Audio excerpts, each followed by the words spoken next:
Introduction. During the summer of 1877, a railroad appeared at the doorsteps of Tryon, North Carolina, and a business decision was made to extend the tracks up the mountains, which was referred to at the time as Melrose Mountain. Times were different back then, when decisions could be made in short order, and work would begin in earnest. Within 6 months, railroad men cut a 21-mile steep trench up the mountain and through the wilderness to Hendersonville.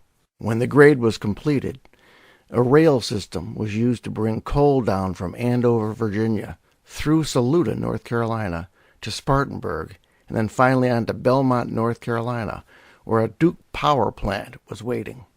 Most of the 620-mile round trip was considered routine, but the Saluda grade was far from it. Under safe and controllable speeds, the 14-mile stretch from Saluda down to Tryon could be done in around 20 minutes. But the ghosts of lost men that accommodated the now infamous points along the track might attest that their trip was much faster. The stretch of rail strengthened the definition of the word steep. In fact, the grade, which today is known as the Saluda grade, set a record for being the steepest standard gauge railroad track in the entire United States. It was so steep that several horrendous train wrecks described both human beings and livestock being driven into the earth with such force that it took days and even weeks to exhume their burnt and demolished remains. The trains which traveled the track were dreadfully long, with some measuring more than a mile, pulling more than 13,000 tons of coal.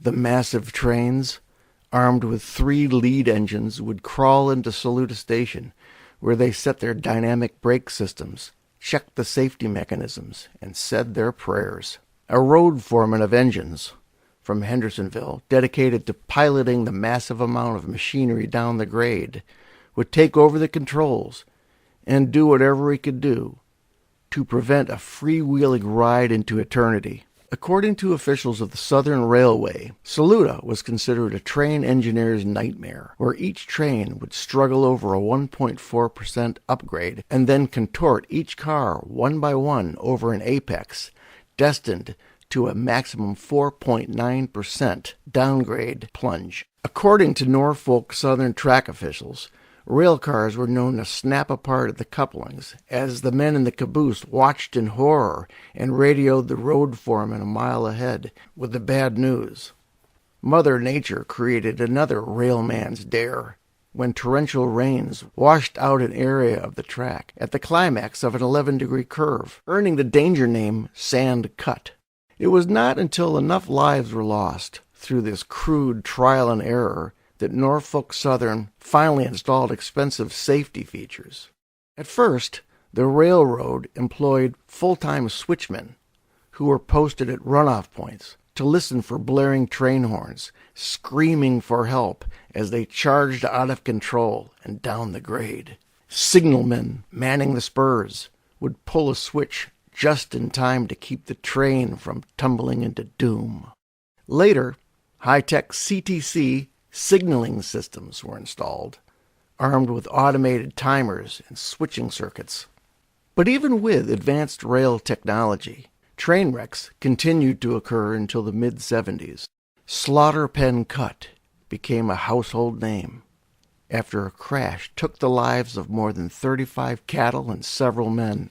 The notorious location made railroad history when, in 1903, at least 2 out-of-control trains entered the same curve at speeds between 60 and 100 miles an hour. Everyone from engineers, firemen, cattle, and hobos were demolished in the mangled wreckage. Today the tracks sit dormant, with most of the railroad equipment covered in fabric, smashed, and weathered out of commission. The railroad was the lifeblood of Saluda, because without it, there probably wouldn't even be a town. The railroad was also the primary transportation route for the summer population who ventured in from hot climates elsewhere. For many years, a thriving pediatric hospital operated within the town of Saluda. The ozone-rich air was proven to have a medicinal effect on children who suffered from chronic lung problems. During the summer, there was also an onslaught of physicians who ventured in for educational conferences, relaxation, and, of course, square dancing. Between the summer vacationers, who were primarily female, and visiting physicians, the town's population tripled in size, as the town locals became passive observers. This story was inspired by a film I made called Going Home, Saluta's Music Traditions. I, along with the Saluda Historic Committee, produced this full-length documentary on this wonderful town of Saluda, North Carolina. I learned a lot about this fine town. A few years after we finished this film, I began piecing together a fictional story under an alias name of Melrose, North Carolina. Please note, this novel is a work of fiction. No reference to any real person, country, organization is intended or should be inferred. This is what I like about writing fiction. You can make things up.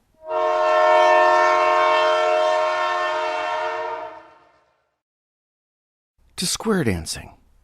It was just good, honest fun.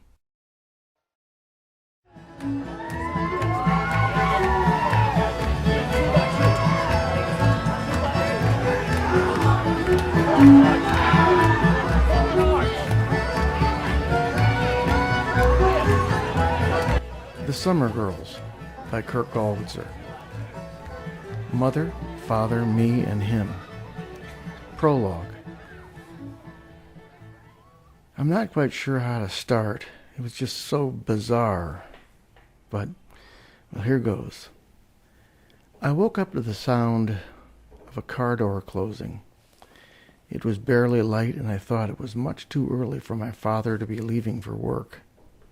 I lowered my feet to the floor, edged over to the window, and gazed down on the driveway below. A county police car was facing our house, with only its parking lights on.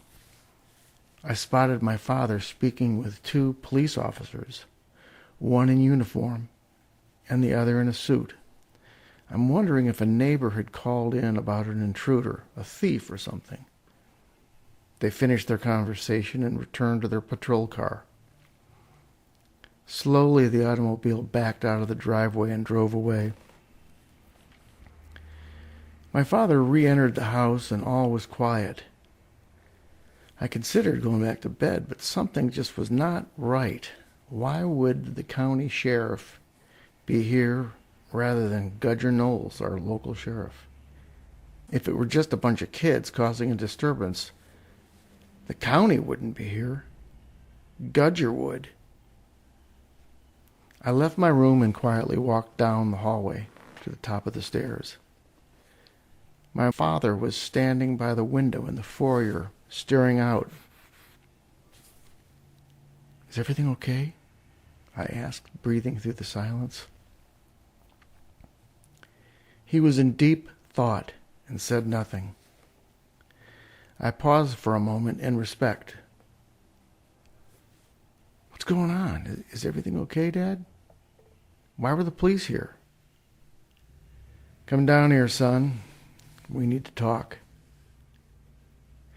He slowly sat down on the chair by the window and looked down at his hands. He appeared troubled, but strangely calm. Did something happen to one of the neighbors? He adjusted his robe, crossed his leg, and allowed a slipper on his right foot to dangle, just as he was allowing me to dangle as well. "Well, that all depends on what neighbor you're referring to." He seemed clued into something, but taking his time and letting me know. "Rainy Ray," he said, speaking through the darkness, "your mother's in a bit of trouble." "Mom? What do you mean, trouble? Is she okay? Is she here?" "No, son, she's not." "Well, where is she? What's going on?" "Rainy Ray, your mother's been arrested." "What? For what? Are you kidding me?" "No, son, I'm afraid I'm not joking." Well, what for then? What was she arrested for? Your mother was just arrested for the murder of Victor Rathers. That son of a bitch, I thought, reeling with frustration. They found his body down by the tracks at the bottom of the grade. It's a pretty gruesome sight. He must have really done something really wrong. Well, why do they think Mom did it? That sounds crazy. What was he doing at the bottom of the grade? Mom couldn't even get down there. That's what they're trying to figure out. Yep, that's going to be the order of the day, he said, standing up.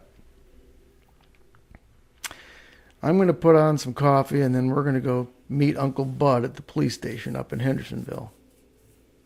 They want you to come up there with me too, Rainy Ray. Well, I expected that, I answered, louder than I should have. My Uncle Bud was a criminal defense attorney who practiced in Asheville. Thinking about some of the cases he's handled told me that we were in for a big one.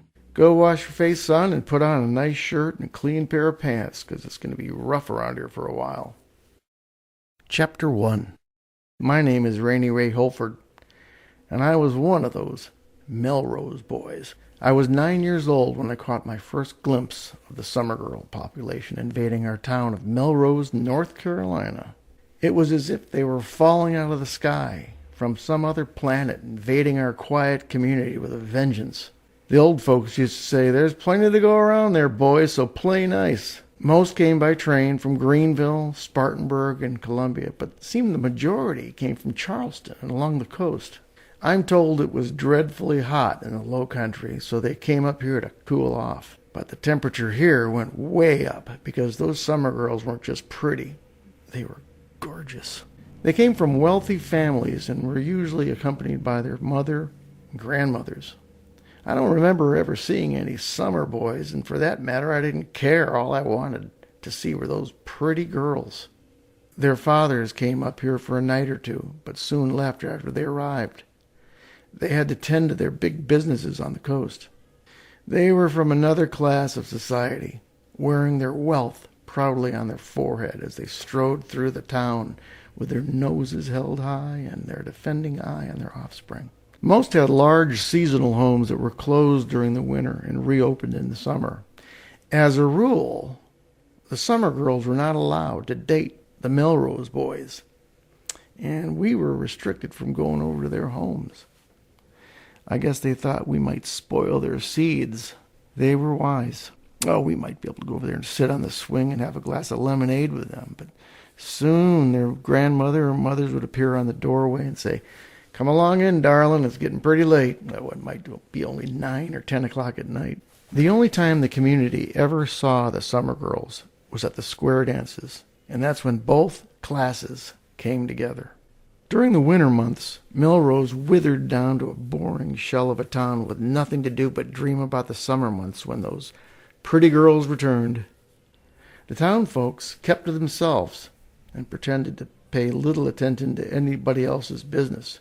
Fact was, everybody was so tuned into everybody else's business, it was ridiculous. I remember the older kids breaking up with their high school sweethearts in order to be free and clear when them summer girls came back. It was also no surprise to the local girls either. They knew what was in store for them. And for that reason, the Melrose girls resented the summer girls. As I think back on those past summers, I'm convinced that our entire town's population went completely crazy. Everyone was so excited upon their arrival, but so resentful when they departed. On this summer, the excitement level turned explosive, and the resentment became sinful. This was the summer I came of age and discovered manhood. It was also the summer that I learned more about myself than I ever wanted to know. We were mountain people with limited education and very little communication with the outside world. My father's name was Wilford Holford, and he was the proud owner of Holford's Grocer, which is right next to the Western Union office in the center of town. And I can't remember not working there. While the summer girls bragged about their worldly vacations, we Melrose boys couldn't relate. If we were not in school, we were working. For as long as I can remember, I worked in my father's store. My father was an average-sized man with a large personality. He was also very kind and even-tempered. He was not a demonstrative person like so many others in town were. He didn't hug everybody that walked through the door and get into their business. He'd leave people to their own, and I believed that people appreciated that about him. The rest of the retailers in town made it a point to be excessively caring about everybody, every single time they passed through those doors. Most especially Victor Rathers, the king of caring. How's that beautiful mother of yours? Oh, Lord, your daddy's one lucky man to have a woman like that. You know, you're looking pretty good, Rainy Ray. You got a girlfriend yet, Rainy Ray? You know, every time I look at you, you remind me of myself when I was a kid. I love you, Rainy Ray. What the hell did he mean by that comment? Yuck. Every time I saw that man, he told me how much he loved me. My father, on the other hand, was a soft-spoken man with a large face and a wonderful smile. Rarely did I ever see my dad wear anything other than a blue dress shirt under a red vest with a full pocket full of pencils and a large ring of keys hanging on his belt. He always wore tan pants and black shoes with thick rubber soles. He was usually running the store from his elevated office, which was built high above the registers. He could watch the entire store from his tower, from the meat department to produce to the cashiers and even out into the parking lot. My mother's name was Elaine, and quite honestly, the most beautiful woman in town. Side by side, my parents looked like the odd couple. She had long blonde hair which was usually fixed in a ponytail. Everybody said she had a gorgeous figure and a fresh smile. She was taller than my father, and was often confused as my older sister. It was weird growing up with a mother like that, because she was a true looker. Men used to flirt with her often, and it pissed me off.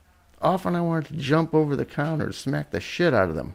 I think constantly guarding my mother from the men caused me to become more of a defensive person at a very young age. Well, I guess now is a good time as any to confess to you that my mother was a summer girl, and I'm a direct descendant of the summer girl invasion. Yep, she was a summer girl from an island south of Charleston called Wadmalaw. Her father owned and operated a tea plantation down there. And of course, during the hot summers, her mother would bring her up here to Melrose. She met my father at a square dance and fell for him. Somehow, he talked her into moving to Melrose, claiming that she would absolutely love it here. Well, that didn't quite happen, though he figured.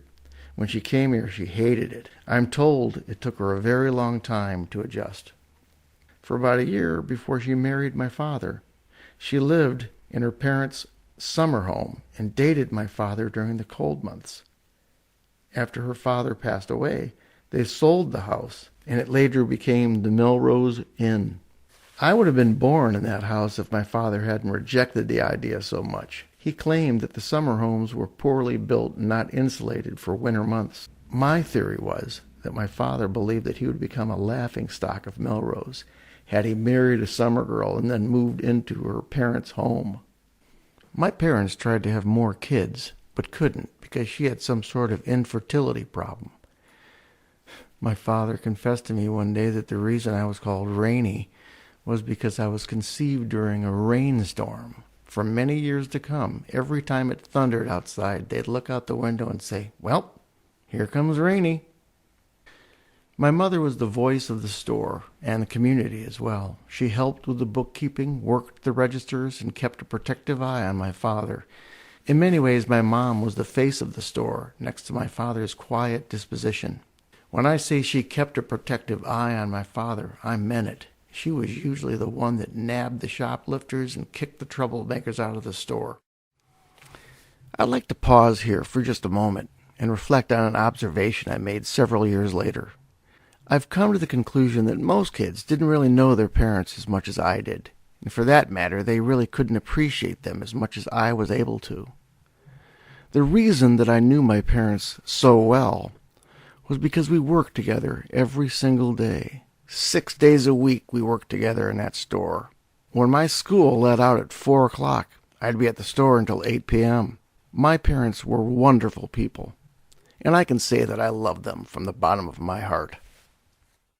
When I was 13 years old, few of my friends had ever ventured north of Hendersonville or south of Landrum. The only connection we had with the outside world was Victor Victrola and the Melrose Monitor, which was a small, very opinionated newspaper. When my father was a child, the rest of the world had radios. Melrose didn't even know what they were. It wasn't until Lester Thompson, the owner of our filling station, built one out of spare parts and scared the crap out of the old people. My father told me that people were convinced that Satan's voice was talking through a box. Soon everybody gathered at the Thompson station and listened to the news of the day and the game of the week. Our town was finally connected to the outside world. There were 7 different churches in our community, not counting the black church, which no one counted. That church was in Colored Town. Everyone went to church back then, because if you didn't, you were considered a sinner, and a world of bad spirits would hunt you down and ruin you for the rest of your life. The Melrose grade was the steepest standard grade railroad track in the country, with a history of train wrecks on the southbound. It was owned by Norfolk Southern Railway as part of the W line, and most of the townspeople worked for them. Melrose wouldn't even be a town had it not been for the trains, which required a need for manpower to maintain the track systems and help guide the southbound locomotives safely down to Tryon. As kids, we surfed the train cars to the bottom of the grade to the town below us, which was Tryon. We often got a milkshake at a drugstore down there, and sometimes caught a movie. And then we'd catch another train heading back up to our boring little town. Rocking was the community sport for not only the kids, but also the adults, even though they'd never admit it. Everyone threw rocks at black kids back then. Those poor kids were rocked every single day they passed by our school. For the record, I only threw 1 rock at a black person, and I regretted it ever since. I never had an arm for baseball, but on that fateful day my pitch was perfect and a direct hit against the side of Reverend Wainwright's sweet daughter's head. It was one of the saddest days of my entire life when I witnessed that little girl falling backwards on those hard steel rails. I remember her screaming as her blood and tears painted her school clothes and her friends pulled her further down the tracks. None of my peers seemed to care about my dreadful crime on that day. Even the sheriff chuckled under his breath as he drove me over to Reverend's house to deliver my apology. "You got a good arm there, boy. You hit that little nigger girl dead on. You know that? You should try out for our summer league." Tears of sorrow poured from my soul as I gazed at the terrible cut on the left side of that girl's face. But as she stood next to her father, she seemed to be more concerned about my well-being. Ironically, at the complete displeasure of the sheriff, the preacher seemed to pity me. He took my face in his warm and truly caring hands and said, "You're better than that, Rainy Ray. You know that, boy?" I said, "You are much better than that." The preacher killed me with kindness that day as we drove away from Blacktown and back to the normal side of town. Hattie Mae later told me that she and her sisters had planned a counterattack with their own arsenal of stones until her father, in his kind way, convinced them not to. I've never been able to distance myself from that guilt as I walked those lonely tracks down Melrose Grade. The Holford family was one of the few families that were not kin to the 2 other dominant families in Melrose. Until the Summer girls invaded our town, the females in the other 2 families were our only hope of producing any future offspring. Upon taking my first square dance class in the 7th grade, I discovered girls and I was awestruck. But it wasn't until the summer of 1969, following my 9th grade year, that I discovered women. And this is where my story begins. Our couples move on.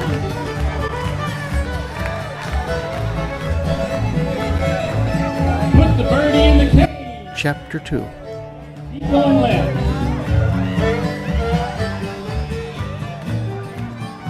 Let the birdie out. Put the cross. Jonathan Roy was my best friend back then. His father was a local surgeon, and his grandfather was a Methodist minister. While I was an only child, the rest of the families in Melrose had an average of 7 offspring. John was one of 7 kids, and their household was always alive with excitement. My house always seemed quite boring to me, so I couldn't wait to be over there. John and I spent as much time together as possible because he had such a big house and plenty of things to do with a million brothers and sisters, it seems. He had BB guns, go-karts, tractors, and more food and snacks than anybody could imagine. His parents always seemed to give us full reign of whatever we wanted to do except smoke cigarettes. If John's dad ever caught us smoking, John would catch holy hell. John and I also had a secret world of our own, and that was on the rooftops of downtown. We'd run across the rooftops on the buildings on the main street, snatching Christmas lights and exploding them on the streets below. Most of the buildings were connected in one big line, and few required a running jump to get to it. We knew more about the rooftops downtown than anybody in town. Often we'd enter those buildings through unknown hatches and spy on the shop owners. Once we watched the sheriff drink himself silly on corn liquor. Another time we saw more than we ever bargained for when we peeked through the base of the chandelier at the woman's dress shop. An eye full of a 230-pound Miss Kraft, who was also 78 years old, was quite enough for us. Ironically, we always started at the first building on the south side of town, which was the police station. And there we would easily make our way down to the very last building. At that point, Victor's business, which was called Railhouse Diner, was catty corner and across the street. Once, after we made sure that the sheriff was gone, we pried open a maintenance panel and slid down a water pipe to the floor of the police station. I surveyed the vacant vault while John was bold enough to snatch a pair of handcuffs from the supply cabinet. So about the vault. The police station had once been the Melrose Savings Bank, and the original vault was later turned into a cell. The vault had earned a reputation as being not only the most secure jail in North Carolina, but also the most terrifying. The vault was also quite large and able to accommodate up to 12 inmates at a time. Often federal prisoners traveling by train on their way to St. Louis spent a night in the vault. I'm sure those layover evenings were times those prisoners never forgot. The vault door was heavily fortified with 6-inch holes cut in the center and rectangular slot for food trays. The wall was made of 18-inch concrete panels. When they closed those doors to the vault and locked them, some prisoners were known to scream all night long. The next building over was Western Auto, where they sold everything from bicycles to lawnmowers to train sets to Barbie dolls. John and I found a way in there once, but barely touched the floor when we realized that the owner left his 2 German Shepherd watchdogs there overnight. Johnson's Candy Store was our gold mine. Now, John and I never considered ourselves burglars. We were more like penny candy thieves. I always grabbed a pocket full of malted milk balls and a nice supply of Biddo honey. John went for the beef jerky and bottled cream soda, and then up to the rooftops we went for our banquet. We had our own feast on the top of our town as we watched the town crazies act out on the street below. Usually, we'd watch Gudger bring in drunks from the pool hall, and once saw the minister from Fox Mountain Baptist Church get hauled in with a prostitute. The day school let out, I spent the night at John's house and got ready for the big day at the lake. We woke up to a beautiful summer morning. We grabbed our towels and bathing suits and jumped on my bike, John on the back and me on the handlebars, and pedaled our way to the water. We were on our way to Lake Summit for the first swim of the year and a brand new batch of summer girls. Lake Summit was a beautiful lake where everyone except the black population was welcome. Large summer homes dotted the shoreline, each mostly owned by the wealthy summer families, and only a few belonging to the town folks. A roped-off swimming area with the backdrop of rock mountains painted the beauty of those rich summer memories. Water slides were there for the pleasure of the kids, and diving platforms were there for the more confident swimmers. Our friends and adversaries were already there waiting for the invasion to hit. They were sporting their winter skin and claiming their summer turf. Some kid got his hand caught in an ice cream bar machine and was screaming his ass off, while another kid was being stuffed into the back of a police cruiser for stealing someone's bicycle. The same lifeguards had returned from the year before, and we were excited to see them. Jerry Davis, the lead lifeguard, had a body like Tarzan, and he was the best diver at school. His girlfriend, Emmy, also a lifeguard, had a body like Tarzan's Jane, and everybody dreamed that she would swim out and rescue them. John never had hair back in those days. His daddy always shaved off his head at the beginning of every summer, leaving him with an embarrassing white scalp. It never seemed to bother John either. I would have been mortified to start the summer looking like that. The beach smelled of suntan oil, grilled hot dogs, and baked corn cobs as we sat on our beach towels, surveying the action around the lake. The Melrose girls camped on the other side of the beach, with their eyes glued to us, waiting for their wintertime boyfriends to hook up with the summer girls. One by one, they'd arrive with their mothers in tow. As we sat in our towels with our eyes popping out, it was amazing how beautiful those girls were, while the Melrose girls were so dreary. I explained to John the theory I overheard a man in a store tell another. "You know why them summer girls are so damn pretty?" "No, why?" asked the other man. "It's because they come from money. They're rich." I thought it was a stupid theory when I first heard that, but when I compared my mom to the rest of the women in town, I sort of agreed. The lifeguards were also aware of the invasion as they oiled up their bodies and flexed their muscles. The lifeguards were doing synchronized dives off the diving boards when two beautiful summer girls, along with their mother, settled down right next to us. We had struck gold as the threesomes laid out their blankets, removed their outer clothing, and displayed their fabulous bathing suits and stunning figures. The mother was tall, a beautiful woman with fantastic legs and striking blonde hair. The two girls appeared to be about our age and were probably not sisters. One was a carbon copy of her mother, while the other one had shoulder-length brown hair and a bit of a tomboy look. The daughter was for me, and the tom girl was for John. Done. While I always considered myself to be a bit cooler than my buddy, John was right on his mark and already making eye contact with the tom girl. I instantly joined in introduction, quickly claiming ownership over the daughter as our Melrose boy competition advanced on our private camp. Carol was quickly becoming my friend as Jane seemed very interested in John, bald head and all. On that first day of summer, Lake Summit had become Carol Jane Lake for John and me. We were successful in claiming our summer girls, and even the mother seemed to approve.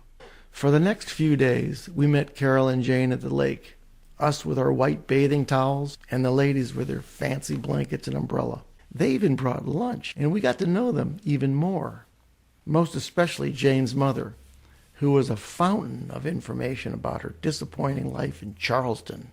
She described her existence as if she had both loved it and hated it. The mother's name was Martha Middleton Smith, a self-proclaimed blue blood from Charleston and a direct descendant of Henry Middleton. My mother and Miss Martha were both from the low country of South Carolina, and each had the same history with Henry Middleton. But so did many others I considered. When asked what a blue blood was, she described a haughty group of wealthy families with kept names and outdated traditions. Miss Martha continued, "I was the belle of the ball, a Bishop England debutante. My family ruled the entire swath of real estate south of Broad Street, and my life growing up on the Battery was both wonderful and wearisome." Miss Martha had one other thing to acknowledge as the five of us sat on the shoreline that day, eating fried chicken and watching the activity in the distance. "I'm divorced. I'm no longer married. My marriage has been legally dissolved, and I'm no longer Martha Middleton Smith. I am now Miss Martha to you boys, and it's now my time to live Divorce was unheard of in our Christian community. People stayed together whether they wanted to or not. The only way out of marriage was when either one of them died. I also expect that many couples sat in church on a weekly basis praying that their precious betrothed would soon get their wings. My divorce was a great disappointment to the blue blood families in the large community. Why on earth did Miss Martha leave Hainsworth? What the devil happened to that marriage? Was she having an affair?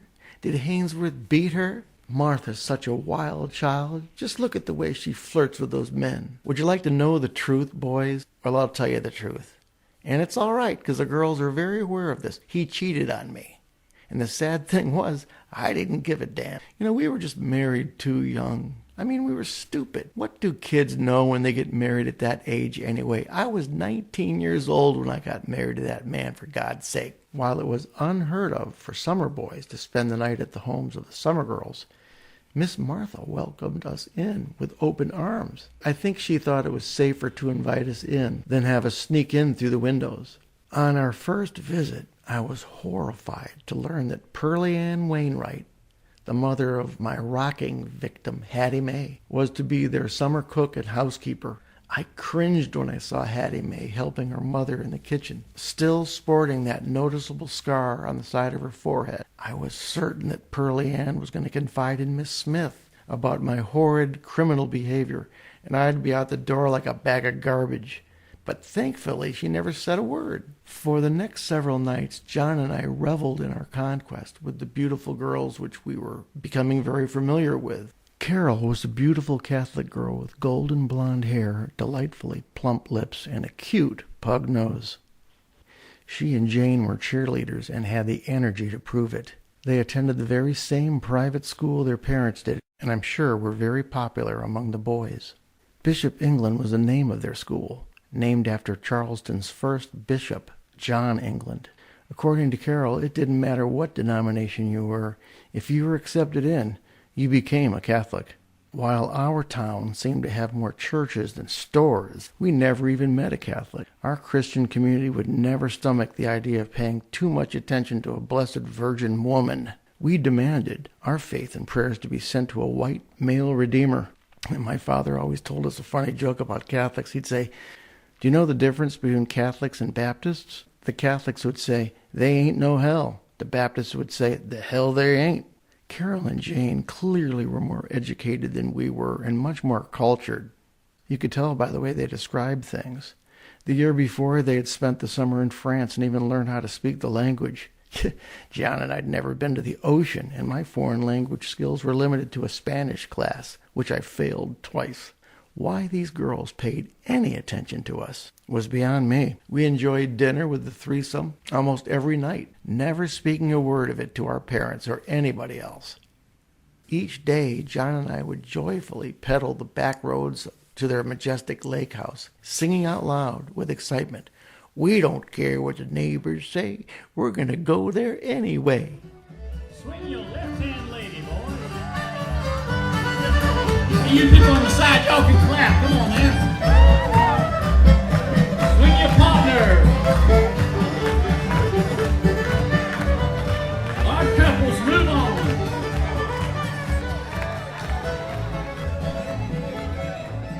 Put the birdie in the cage.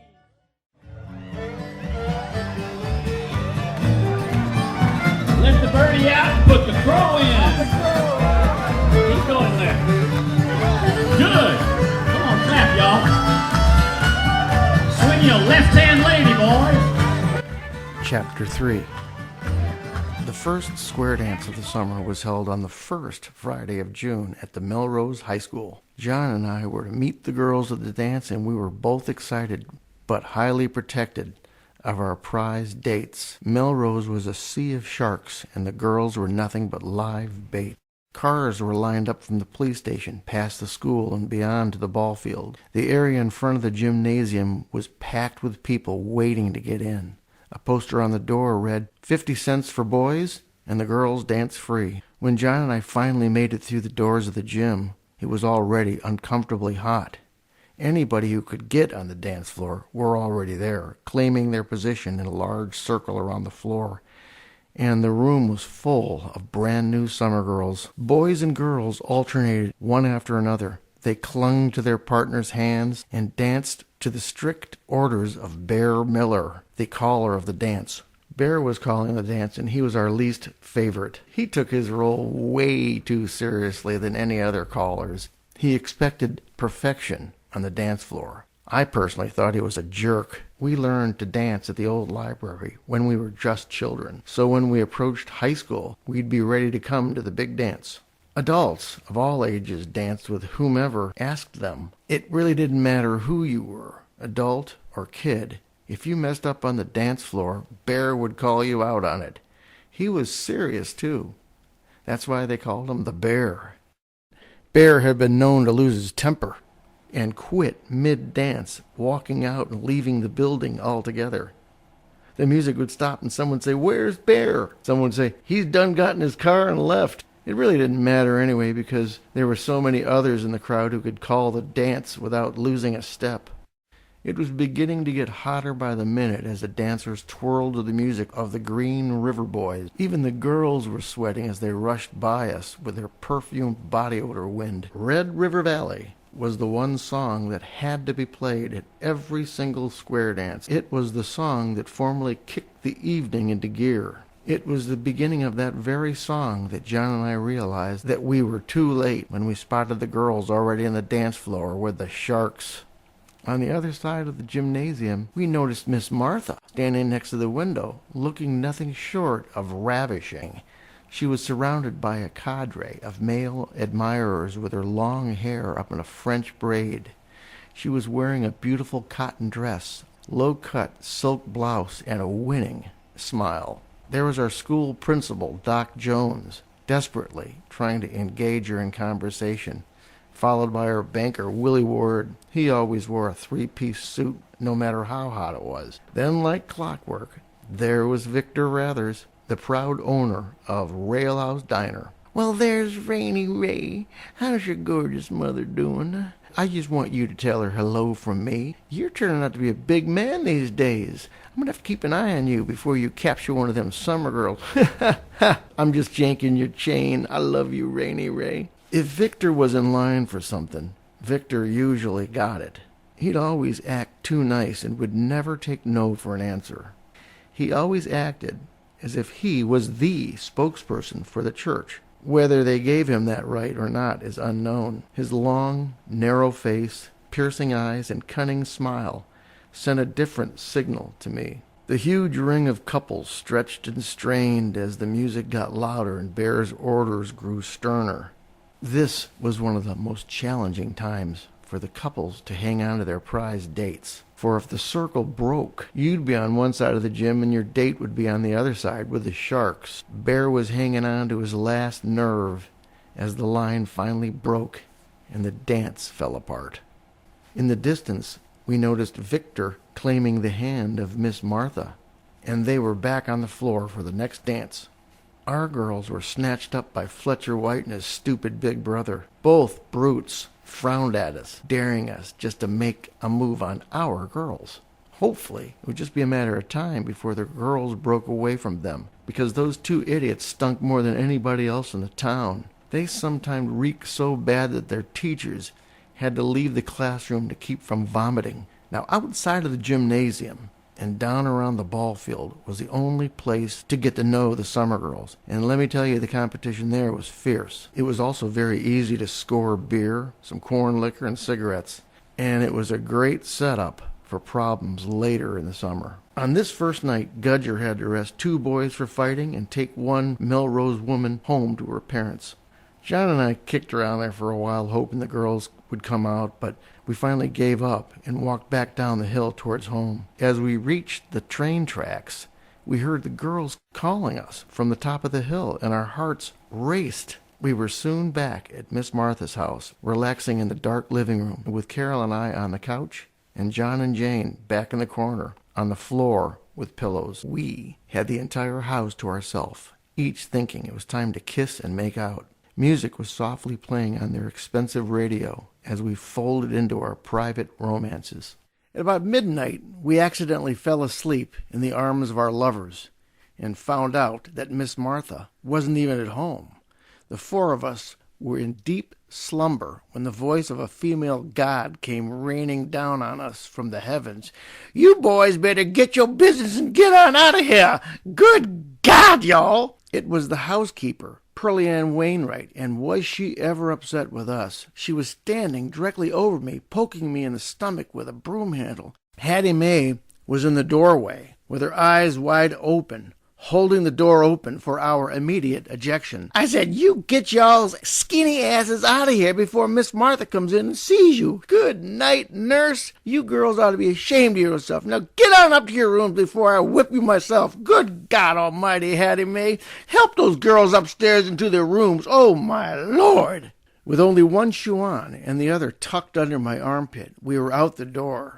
A beautiful sunrise was painting the horizon with lavender, pink, and blue watercolor, but John and I found little appreciation in it whatsoever. We were late getting back to John's house, and I had to be at work in about 2 hours. We were sprinting across a neighbor's yard when my foot got caught up in a metal ladder that was laying in the wet grass. Down I went, face first, and instantly I knew I needed stitches. Blood was flowing from my chin as we continued our desperate race home. It was about 6:15 when a car came over the horizon and rolled by us. I was applying pressure to my chin with one of my white socks, praying I could stop the bleeding before I got home, when I caught sight of Victor Rathers at the wheel and Miss Martha in the passenger seat. I'm not sure about John, but I turned my head, praying he wouldn't see us. What was Victor doing with Miss Martha at this time in the morning, and why on earth was she with him? My mind was spinning with thoughts. Victor was a married man and a pillar of our community, even though many in the community crossed the street whenever they caught sight of him. John and I had just caught Victor in a bad spot with Miss Martha, and that was to be John's and my closely guarded secret. Dr. Roy met us at the driveway as we reached their home. He was sporting a dark suit and a bow tie, and he was on his way to the hospital for an early morning surgery when he saw us. It didn't help matters much when a pack of cigarettes fell out of John's shirt pocket and landed at Dr. Roy's feet. Now, I know you're Daddy, Rainy Ray, so I'm going to ask you this once. Were you smoking cigarettes too?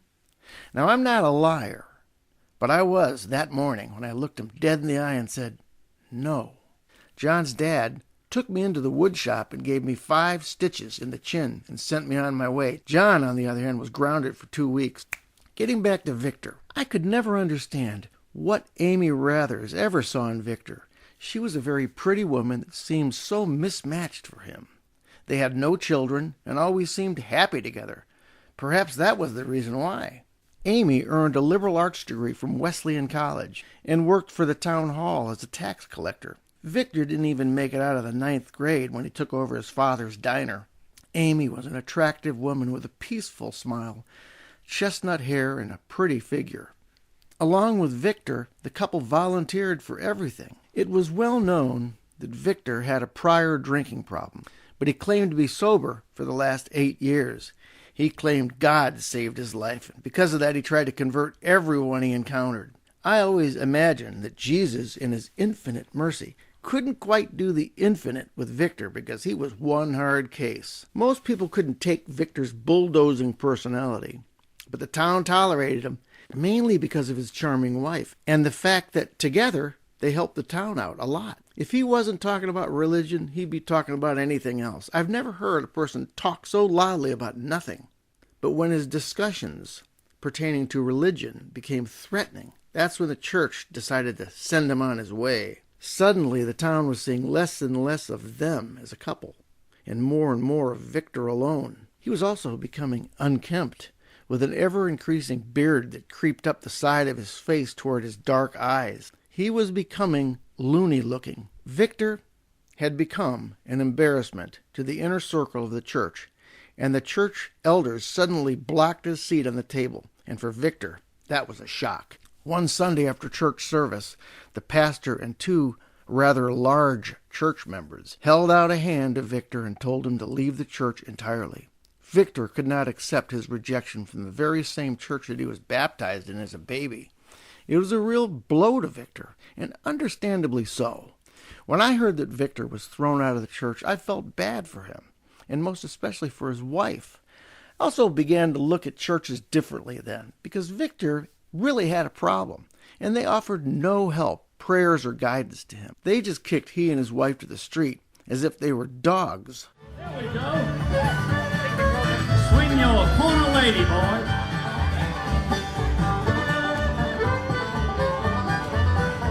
Now your partner. Now, you put your right hand in, you take your right hand out, you put your right hand in, and you jiggle it all about.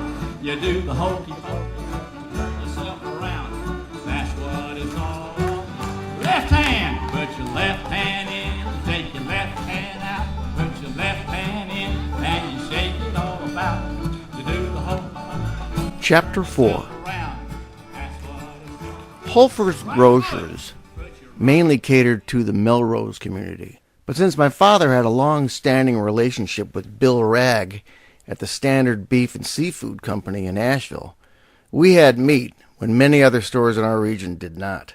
Mr. Ragg moved to Asheville from Brooklyn, New York, and apparently retained strong connections to the mob. He liked my father and mother very much because, according to my father, we paid our bills on time and never used any other supplier. I remember old lady Roser coming into the store one time complaining, "I can buy a pound of ground beef in Tryon for $1.54, so why in the world are you selling it for $1.75 a pound?" My dad smiled and asked, "Why don't you buy it there?" "Because they don't have any," she frowned. "Well, when I run out, I'll sell ground beef for $1.54 as well."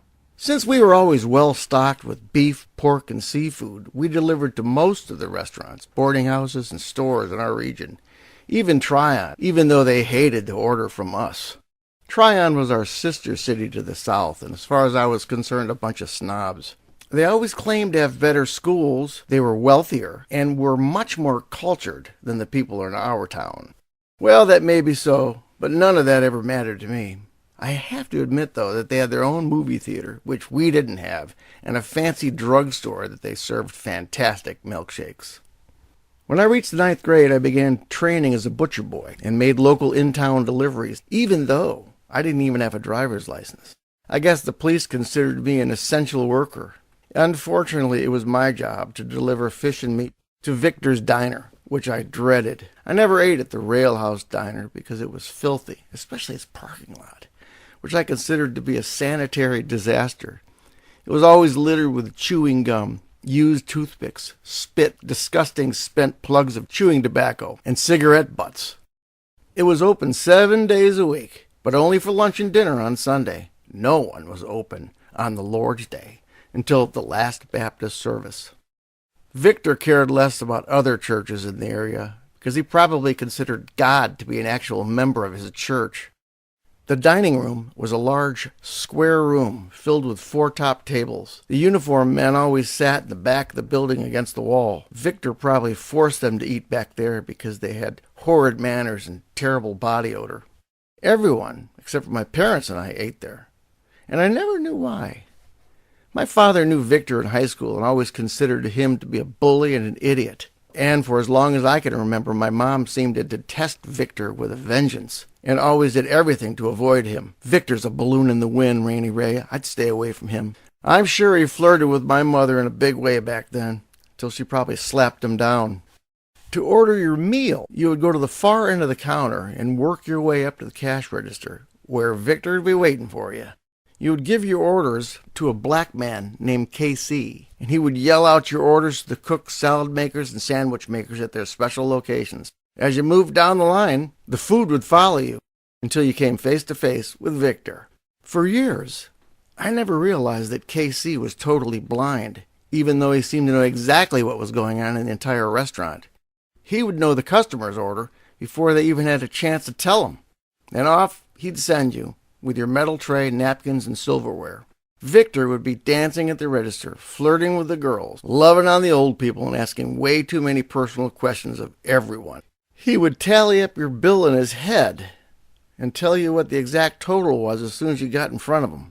There were tacky pictures on the wall of past sport teams from the high school, vintage cars and cheerleading squads, from Melrose High, dating back to when my father went there.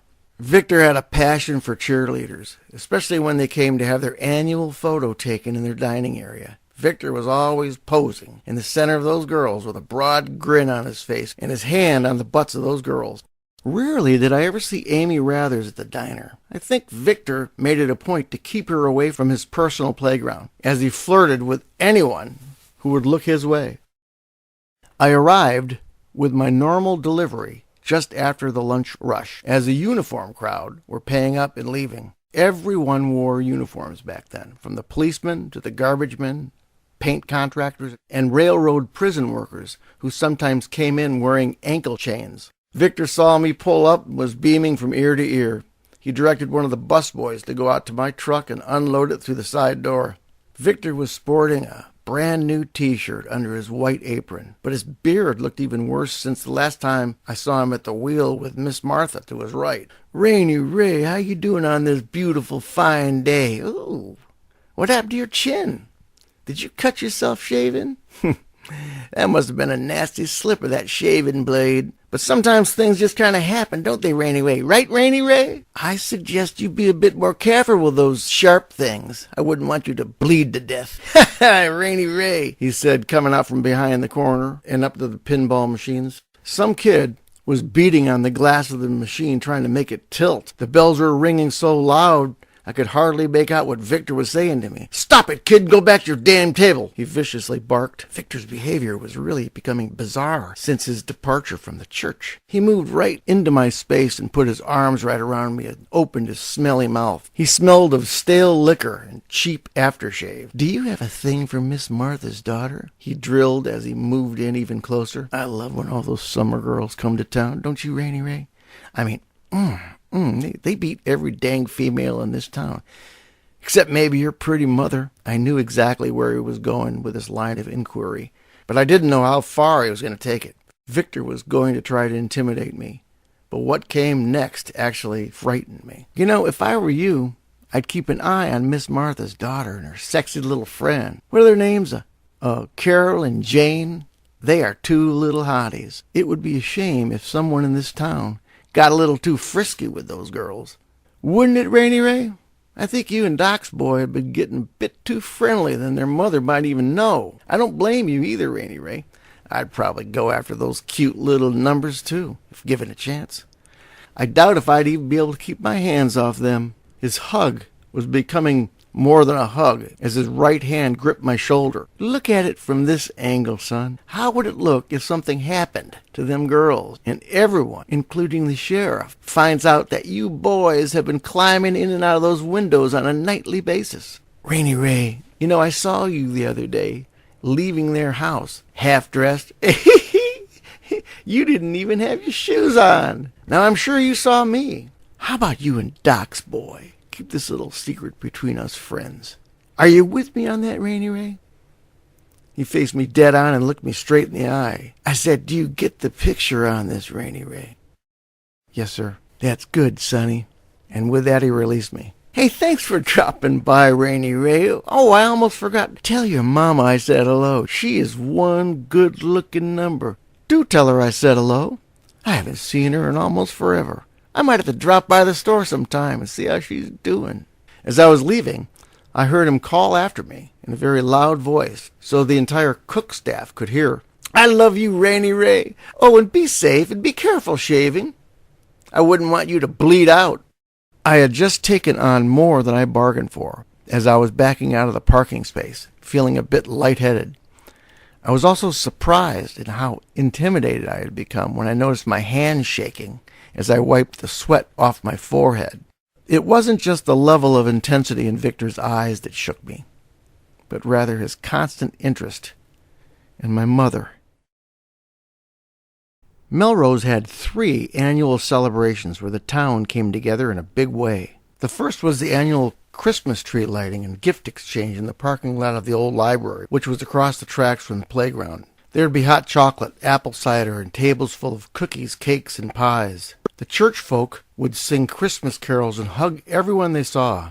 Hattie Mae told me that they often found gifts on their front porch. That's when I started believing in Santa Claus.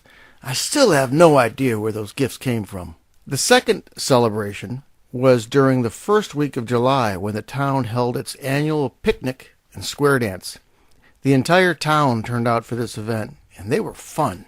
Food vendors sold everything from watermelon to roast corn, apple pie, cotton candy, candied apples, chicken, barbecue pork and beans, and anything else you could imagine.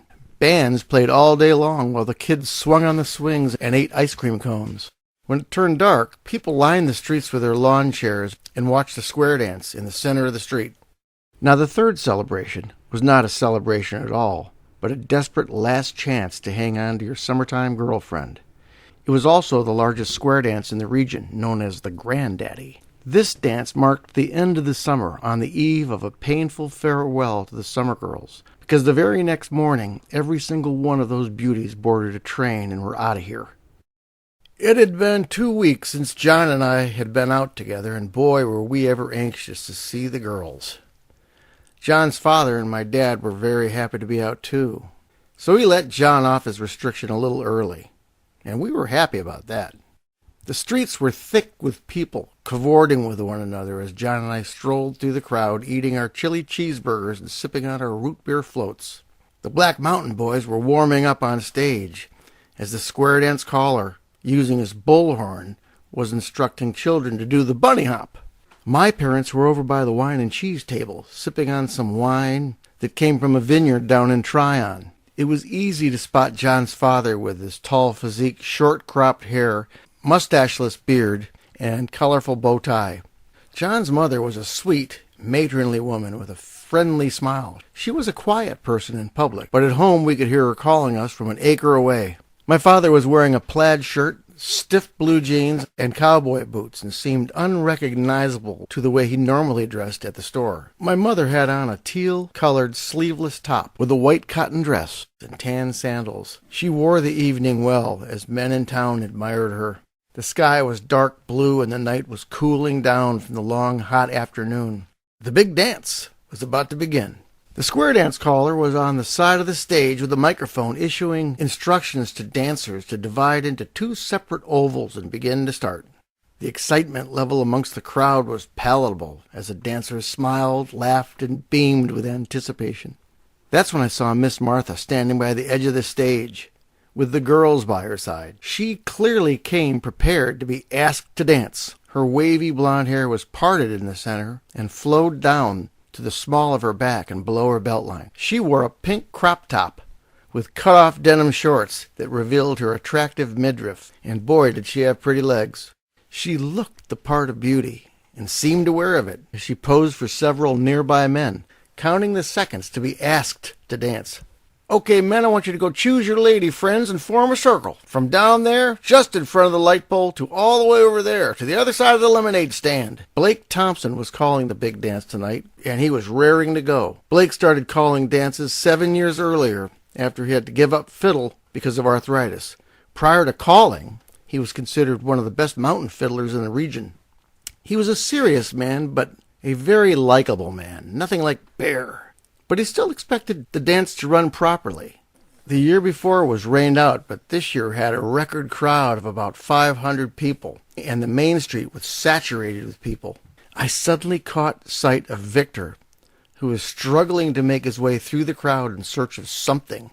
He looked dreadful, with an unkempt beard, scruffy hair, and a stagger in his step. Victor was clearly drunk, with his eyes glued on Miss Martha, as she partnered up with Larson Darnell, a local house painter, who seemed happy with his acquisition and not about to let her go. Now I want you to swing your left-hand lady, boys, the caller announced as the big dance was launched. The circle was directed to meet in the center and touch hands with a couple on the opposite side. Victor had a desperate expression on his face that reminded me of a soldier heading into battle. Now circle left and don't be late. The band was building up as Victor drove closer to his objective. Now swing your partners high and low. Everyone seemed so happy and relaxed, except Victor, who reminded me of a rabid hawk swooping in for a kill. Now promenade from heel to toe. Miss Martha had no idea Victor was about to snatch her up. All young ladies go in the middle and back to the barn. Martha moved to the center with the rest of the ladies, leaving her partner stranded. Victor went in for the kill, grabbing Larson from behind by his belt. Larson was out of the dance and burning a hole in the back of Victor as the now frightened Miss Martha struggled with her new dance partner. As the gents go in with a right-hand star, Victor followed the caller's order to the letter. Gents swing out and ladies in, and hold her tight till you're called again. Victor had claimed his trophy and was not about to give her up to anybody. Neither did he care about what the caller was saying from the stage. Victor was dancing on his own terms now. Gents swing out and ladies in. It's once and a half and you go again. He was holding her close to his body and leading Miss Martha to his own cadence, as if he were in a dance-off contest. Go promenade around the ring. Ordered the dance line to rotate, but Victor was impeding the traffic flow. Larson Darnell made his way back to the side of Miss Martha, as Victor shielded him from her. One more attempt from Larson Darnell caused Victor to separate from Miss Martha.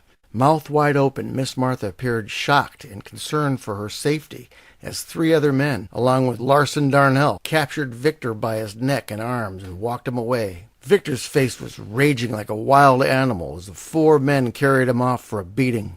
Before the next dance call, the momentum was back.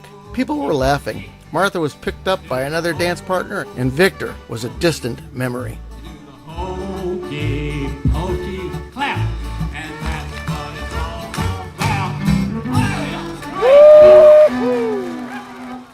Show me a place where I don't have to worry. That's where I belong. And show me a place where I don't have to hurry. That's where I belong. And give me some time so I can change my mind. And it don't matter if I'm wrong. Show me a place where I don't have to. Chapter 5. That's where I belong. Stayed at our house last night, John whispered over the phone. What girls? The summer girls, you dumbass. Both of them? No, all of them. What? Miss Martha got beat up. My dad's treating the mom, and then he's going to go examine Carol and Jane. The sheriff was here, too. Well, what in the hell happened? She's not saying, but I think Victor forced himself on her. Who? The girls? No, Miss Martha. You mean he raped her? Well, they're not sure. I suddenly felt flush, dizzy, and sick to my stomach, thinking that Victor's threat was suddenly becoming a reality. Look at it from this angle, son. How would it look if something happened to them girls, and everyone, including the sheriff, finds out that you boys have been climbing in and out of those windows on a nightly basis? That son of a bitch never takes no for an answer. I bet he raped her, John. Well, did Gudger arrest him? Nope. He said he didn't have any reason to arrest him. Unfounded information and no witnesses. What do you mean, unfounded information? They must have found some evidence. Well, they're going to try to send her to the hospital for further tests. That's if she goes. God, Victor told me that if anything happens to those girls, he and Gudger would find a way to blame it on us. Rainy Ray, you know, I saw you the other day. Leaving their house, half-dressed. You didn't even have your shoes on. Now, I'm sure you saw me. How about you and Doc's boy? Keep this little secret between us friends. Are you with me on that, Rainy Ray? Does anyone know how often we go over there? Well, they do now. And I bet the entire town does now, thanks to Gudger. He brought that up as soon as he showed up here last night. I imagine what my parents will think now. Well, how did they end up at your house? Someone called the hospital and asked if my dad could come over there and make a house call. Well, who called the house? It must have been the girls. Nope. They said it was some anonymous caller.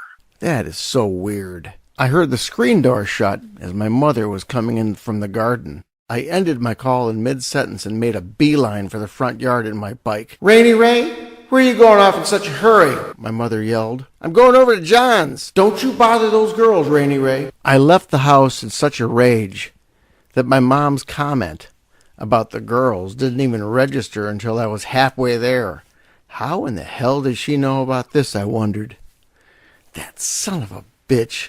I'll kill that bastard. That pretty woman and those pretty girls come up here to paradise to relax, and this is what happens to them? I hate this damn town. Dr. Roy always loved to have people at his house. The more the merrier was his motto. All of John's siblings and their friends were there every single night. Even his own grandparents had their own wing of the house. But Dr. Roy went even further than that, with a history of taking in people who were down on their luck. It might be a reformed alcoholic trying to get back on his feet again, or a wandering female vagabond needing a place to crash. The Roy's house was like one big no-judgment zone. My father was quite different than Dr. Roy. He loved his privacy and loved the fact that he only had one child. Rarely did we even have a house guest, except maybe my Uncle Bud.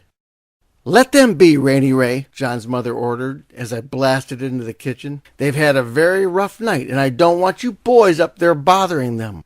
Your mother is on her way over here to help me take care of those poor girls." Well, that explains my mother's comment, I thought. Mrs. Roy could tell that I was concerned about my parents learning about our summer activity. But if they weren't upset with John, then maybe I was okay. John's dad was much more stricter with John than my dad was with me. "Where's Dr. Roy?" "He had to go to the hospital for an ER call. He'll be back in a few minutes." I went out to the shop and waited for John to join me. John's parents always had a keg of beer in their shop for Sunday receptions, and they allowed us to have a glass of beer whenever we wanted to. I guess they'd rather us drink at home than off somewhere else. I pulled out a cold mug and poured myself a tall one. John came in from the garage section and poured himself a draft as well. "Oh, my God," I said as I took my first gulp and swallowed with some semblance of relief. "Well, I guess our big secret's out." "Yep. I expect both of our parents even know about the time we fell asleep over there and you busted your chin on the lawn tripping over that damn ladder," John said with a grin. "Well, what in the hell happened last night? Did Miss Martha say it was Victor?" Well, she was too out of it to say anything, and no one ever even saw Victor there. But the girls are convinced it was him. They said she was roughed up pretty bad and had her shirt ripped off.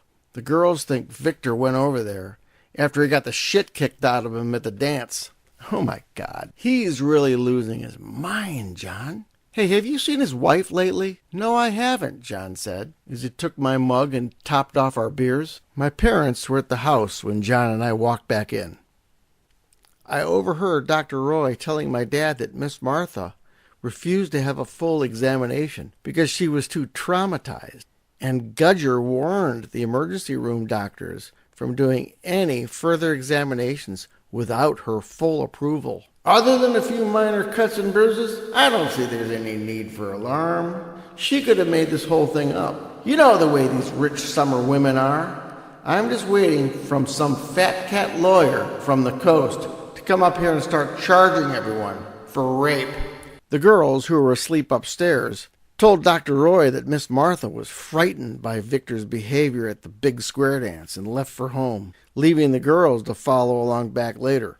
Jane said she remembered seeing Victor cross back over the tracks, away from the big dance. She said he had a bloody nose and a wild look on his face. My guess was that he received a thrashing from Larson Darnell and his buddies, and was desperately trying to get back to Miss Martha to save face. He probably caught up with her, and things didn't go quite the way he planned. On my way back to work that day, I wondered why Miss Martha didn't leave and go back to Charleston after that encounter with Victor.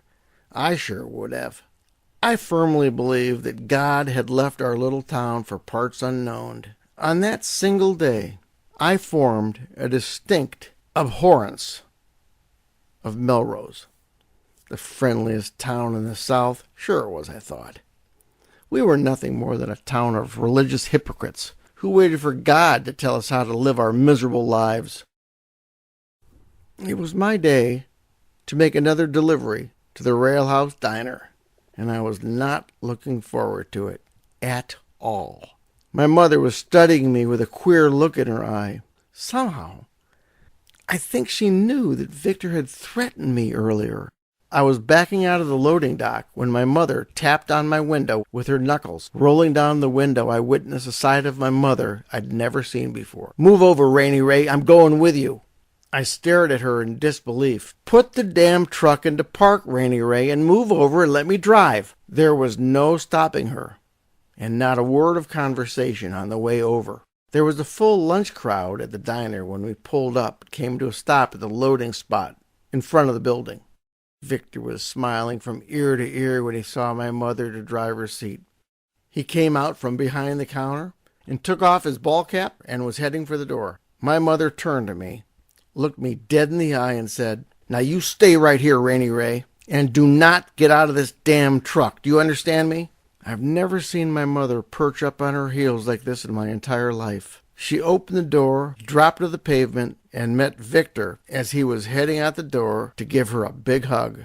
She was in no hugging mood as she backed Victor up against the glass door and let him have it. Customers couldn't go in or come out as my pretty mother, with her long blonde braid, tight-fitting jeans, and pink tank top, came down on Victor Rathers in a big way. "Get your hands off me, Victor. How dare you? How could you do such a thing to that poor woman? I know what the hell you did, you bastard. And if you ever threaten those girls or my son again, I swear to God, Victor, I will kill you." She then pointed directly at me as I sat in the passenger seat of the truck, witnessing her rage. The customers in the diners were standing at the windows watching Victor's verbal ass-whipping, as my mom warned him to watch himself for something in which everyone was completely unaware of. "Now you get your helpers out here to unload my damn truck this minute. I mean it, Victor. I'm so done with you," she said as she marched back to the truck.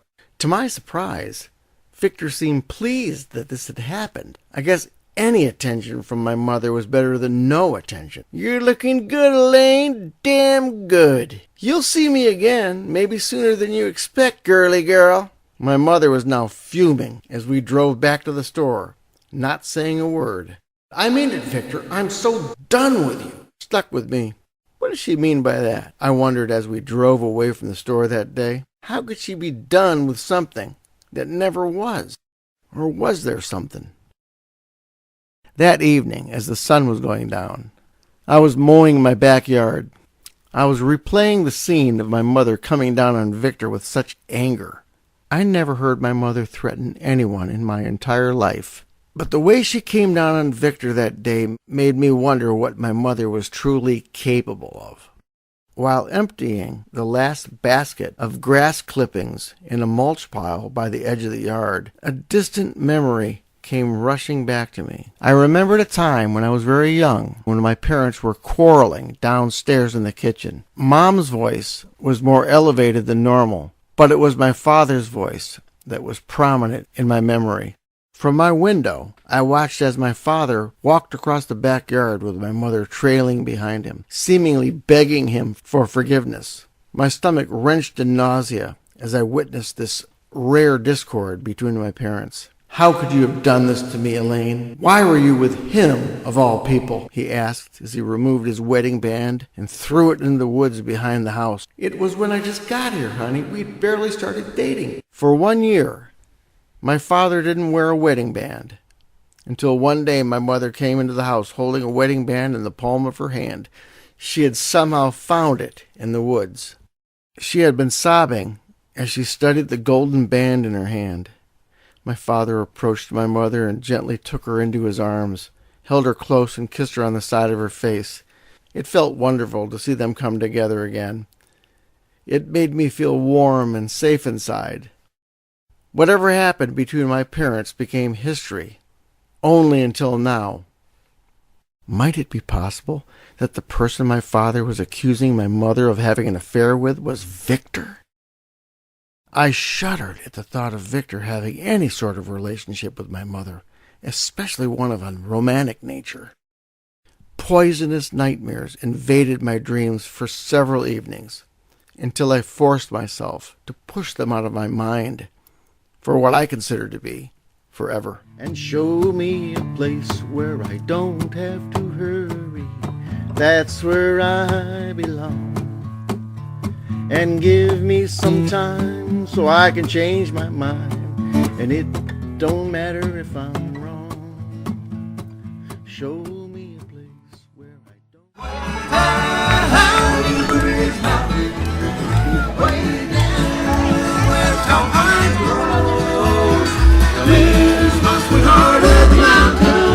Chapter 6. As the biggest and last square dance of the summer approached and the first day of school loomed on the horizon, everyone hated to hear the sound of the trains rolling into the station.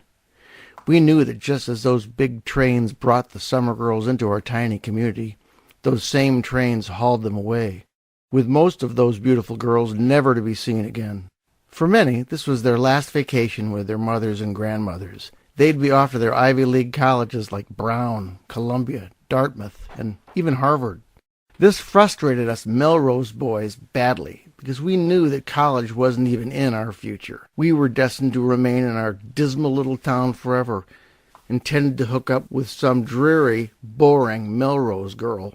Our future seemed hopeless, so it was imperative that we made the very best of every single day left. The Granddaddy was the last square dance of the summer and the largest dance in the region. While there were many other dances in the surrounding towns, nothing compared to the Granddaddy.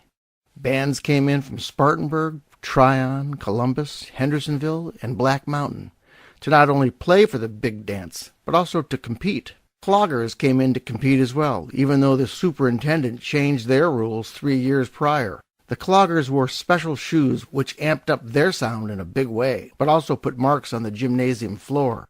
This year they were told that if they came, they would have to limit their dancing to the shuffle, or cadence clogging only. No stomp clogging.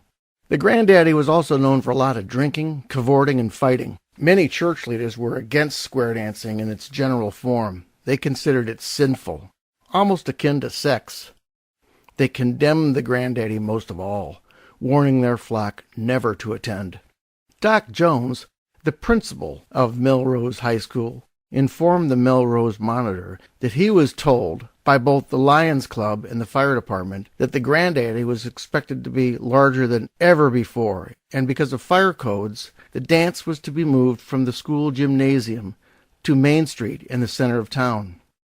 Doc, who was not really a doctor of education, but only one by nickname, was very upset with this sudden break in tradition and was blasting Mayor White, who was out of town at a mayor's convention in Charlotte. Mayor White is never around here when we need him, and we're being told now that a bunch of evangelical nutcases armed with Bibles and signs are on their way here to preach about our sinful ways. The mayor's got a lot of answering to do when he gets back into town. The man's never here when we need him. Mayor White also wasn't gaining any popularity points with the town planning committee either, especially when Ernest Jr.'s and 2 other pastors stormed the meeting and declared Melrose as a sinful basket of communist atheists. "We've come down here to turn Melrose around for God's glory," charged Pastor Jr.'s of Holy Ministry Independent Baptist Church. It was now 1 week before the Granddaddy, and the town was in a frenzy of flirty summer girls, jealous local females, and out-of-control men. The entire population of Melrose, which had doubled in size, was going completely crazy. Each day there were fights at the lake and on the streets of town when Gudger formally announced that he needed additional manpower and that he was formally deputizing several of his best buddies, including Victor Rathers of all people. The rumor mill was exploding with people talking about the summer girl assault and Victor's alleged involvement. The Melrose Monitor printed a weekly police report claiming the highest number of assaults in the history of the town. As many as 17 rabble-rousers spent 3 nights in the vault because the Honorable Judge Few couldn't schedule enough courtroom time to accommodate due process. The Monitor went on to say that the sheriff had every right for additional manpower. "These men will assist me in preventing any breach of peace in our town. I'm authorizing these fine citizens, including Victor Rathers, the right to be temporary police officers. We need help keeping law and order in this town. Now, while Mr. Rathers has fallen into some, shall we say, tough times, he remains a well-respected community member, and now he has my approval to make arrests on my behalf." When my mother heard this, She threw her hands up over her head and screamed out loud, "This town has gone completely insane. Now we have a sheriff who's a complete nutcase, who deputizes his own cousin of all things, and there's absolutely nothing any one of us can do about this." She was in good company when she made this declaration, because everyone in the store agreed with her wholeheartedly. Victor even got his own police cruiser, too, and immediately went to work arresting troublemakers. Many slept off their drunkenness, while others fought it out together in the vault, which had only one toilet and a single sink. So I guess it's about time for me to tell you a little bit about our esteemed sheriff, Gudger Knowles. Well, outside of him being a racist, liar, and a drunk, he was also known to do some pretty clever detective work. So for Gudger to say that he had nothing to go on with Victor sounded to me like a bunch of bullshit. The Knowles family was another huge family in Melrose with a history of feuding with one another, mostly over property. Gudger, along with the rest of his family, each shared the same short and stumpy look. After his father kicked the bucket, the feuding got even worse, with the Stumpy brothers along with their sweet and stumpy sister fighting over anything that wasn't nailed down. Somehow, Gudger acquired a huge house just above town. How he ended up with a home twice the size of the mayor's always brought a question to the townspeople, especially when it became known that the home wasn't even in the family. My father told me a story about Gudger, and it went sort of like this. One dreadfully hot summer afternoon, two men came walking up a dirt road on the outskirts of town. The men appeared to be very scruffy and looked as if they had stolen the clothes that they were wearing. Some boys were standing by the side of the road eating tomato sandwiches when the strangers approached them. One of the men scowled at the kid and said, "Hey boy, how about helping some hungry men?" They frightened the boys so badly that they gave up their lunches and soda pops to the pushy men. The shady characters proceeded up the road, eating the boys' lunches as if it were their own. Come to find out, the two men were escaped convicts from a road gang out of Tuxedo, North Carolina. The kid's mother saw what was happening in their kitchen window and placed a call to the sheriff's office. Now, Gudger mostly drove a squad car, but on this day he appeared on the scene in his old pickup truck. He also usually donned a uniform, but on this day he wore a plaid shirt and khakis. So he comes up the road, sees the men, smiles and waves at them, and passes by, out of sight. He then turns around back, stops by them, and asks, "Hey, y'all need a lift?" Those men didn't know any better, so they just hopped on the bed of the truck as Gudger slowly traveled into town. Gudger didn't stop until he got to town hall. The men started to get off the truck when Gudger said, "You fellas are under arrest." He had captured those men without a gun and never even identified himself until he locked them in the vault. Gudger was clever like that. And yep, Gudger was also Victor's second cousin. John's family had their Sunday receptions for as long as I can remember. My parents, along with John's aunts and uncles and nearby neighbors, came over at about dinner time, and it was always a wonderful time. It was held in their wood shop, where the kegs of beer were. We'd all sit around on stools next to drill presses, bandsaws, wood lathes, and the workbench, and eat great food, drink wonderful beer, and listen to the talk of the day. The older folks shared stories, as we younger kids just listened in. Dr. Roy never cared if we drank beer either, as I think he considered beer to be just a good old healthy drink. Each Sunday, it would be somebody else's time to cook for reception, and on this night, it was Dr. Roy's turn. He made a huge batch of his famous 3-meat chili that he served in stainless steel bedpans, which he had snatched from the hospital. Everybody got a real kick out of them. The girls could not believe the hospitality at the Roys' household, with everyone accepting them in as if they were family. I could also see that Miss Martha and the girls were feeling a little better after their terrible experience a few days before. That night, John and I noticed that Victor had driven by the house about 3 times, very slowly. As the evening waned on, and the adults got into their stories, we found the perfect opportunity to slip away with the girls and introduce them to our secret place on the rooftops of downtown. The girls could not believe our mastery of our elevated playground. We showed them most of our access hatches to the building, including above the jail where we saw Gudger working at his desk below. John and I pulled the mother load of candy that night for the girls, with Carol loving the extra-large Charleston shoe. After we consumed our bounty, we moved down to the last building to the north, just across from Victor's Railhouse Diner, and we snuggled in with our dates. Now, I remained a virgin for much longer than most of my friends, but that night I explored new heights of intimate romance, especially when Carol taught me a new kiss, which she had learned in France. It was about 11:30 p.m. when a green Chevrolet station wagon came into town and parked at the gas station across from the Railhouse Diner.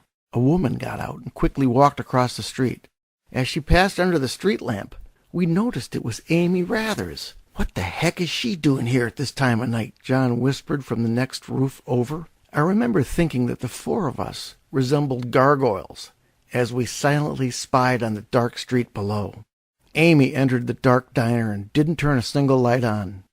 After a short while, she left the building, crossed the street with something in her hand.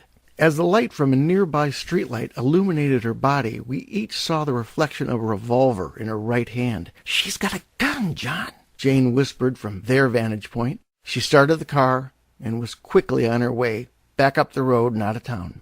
The following day I was cleaning up a huge mess after some brat pulled a large jar of strawberry applesauce off the shelves and onto the aisle below, when Amy Rathers calmly entered the store and asked the cashier for my mom. Her demeanor seemed peculiar and reminiscent of a person who had just come from a house fire. Mom lifted her head from her desk and lowered her glasses and glanced down at Amy. Something was wrong, terribly wrong with Amy, and my mother could sense it. Quickly, she was by her side and consoling her. "Elaine, take this from me now before I do something terrible with it." "What are you talking about, Amy? What's going on?"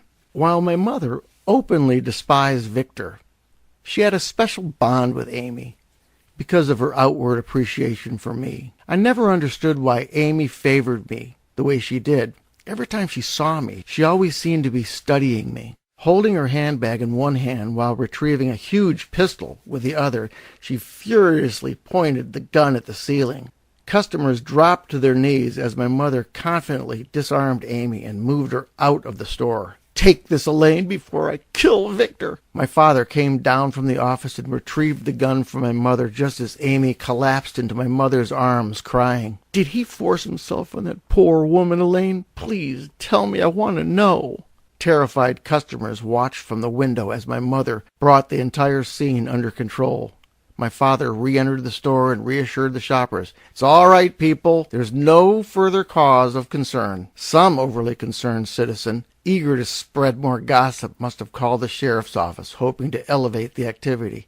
And as expected, Gudger was on the scene in a heartbeat, with a condescending smile on his face. He approached as if he were separating a pair of frightened hens. "Calm down, ladies, before you cause a panic attack here." I could read his lips like a book. He treated my mother and Amy as if they were children. I left the store and stood by the Coke machine and listened in on the discord. "Gudger, you had better do something about your cousin before someone takes matters into their own hands. Can't you see how Victor is wrecking this poor woman's life?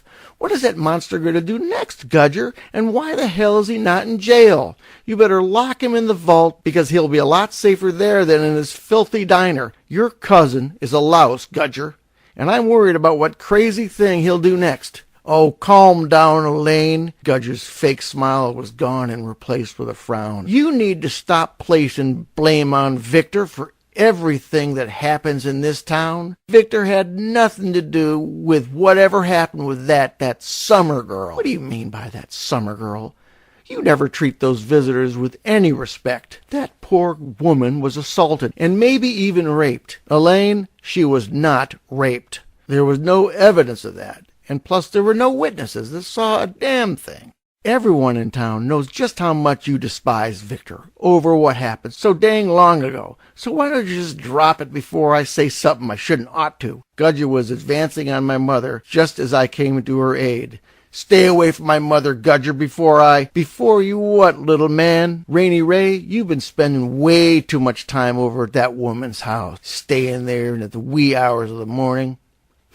For all I know, you might be the one who got a little too frisky with that lady. I know you've been there because I've been checking on that house on a nightly basis." after all this baloney started happening. How dare you accuse my son of anything? You leave him out of this. You make me sick, Gudger. My mother was now on a warpath, as I placed my arms around her to keep her from charging Gudger down. Those summer girls come here every dang summer, strutting their stuff around town, flaunting their little perky bodies, driving all us boys crazy. The woman's a divorcee, and likely here for a good time. So now it's the poor woman's fault. Elaine, don't act like you don't know what them summer girls do to get all the attention of our local boys. For hell's sake, I'll never forget the day you came into town, flaunting your daddy's big money and her big fancy red convertible with your short sundress. I could not believe what I was hearing as my mother reached a boiling point. If my father had heard that,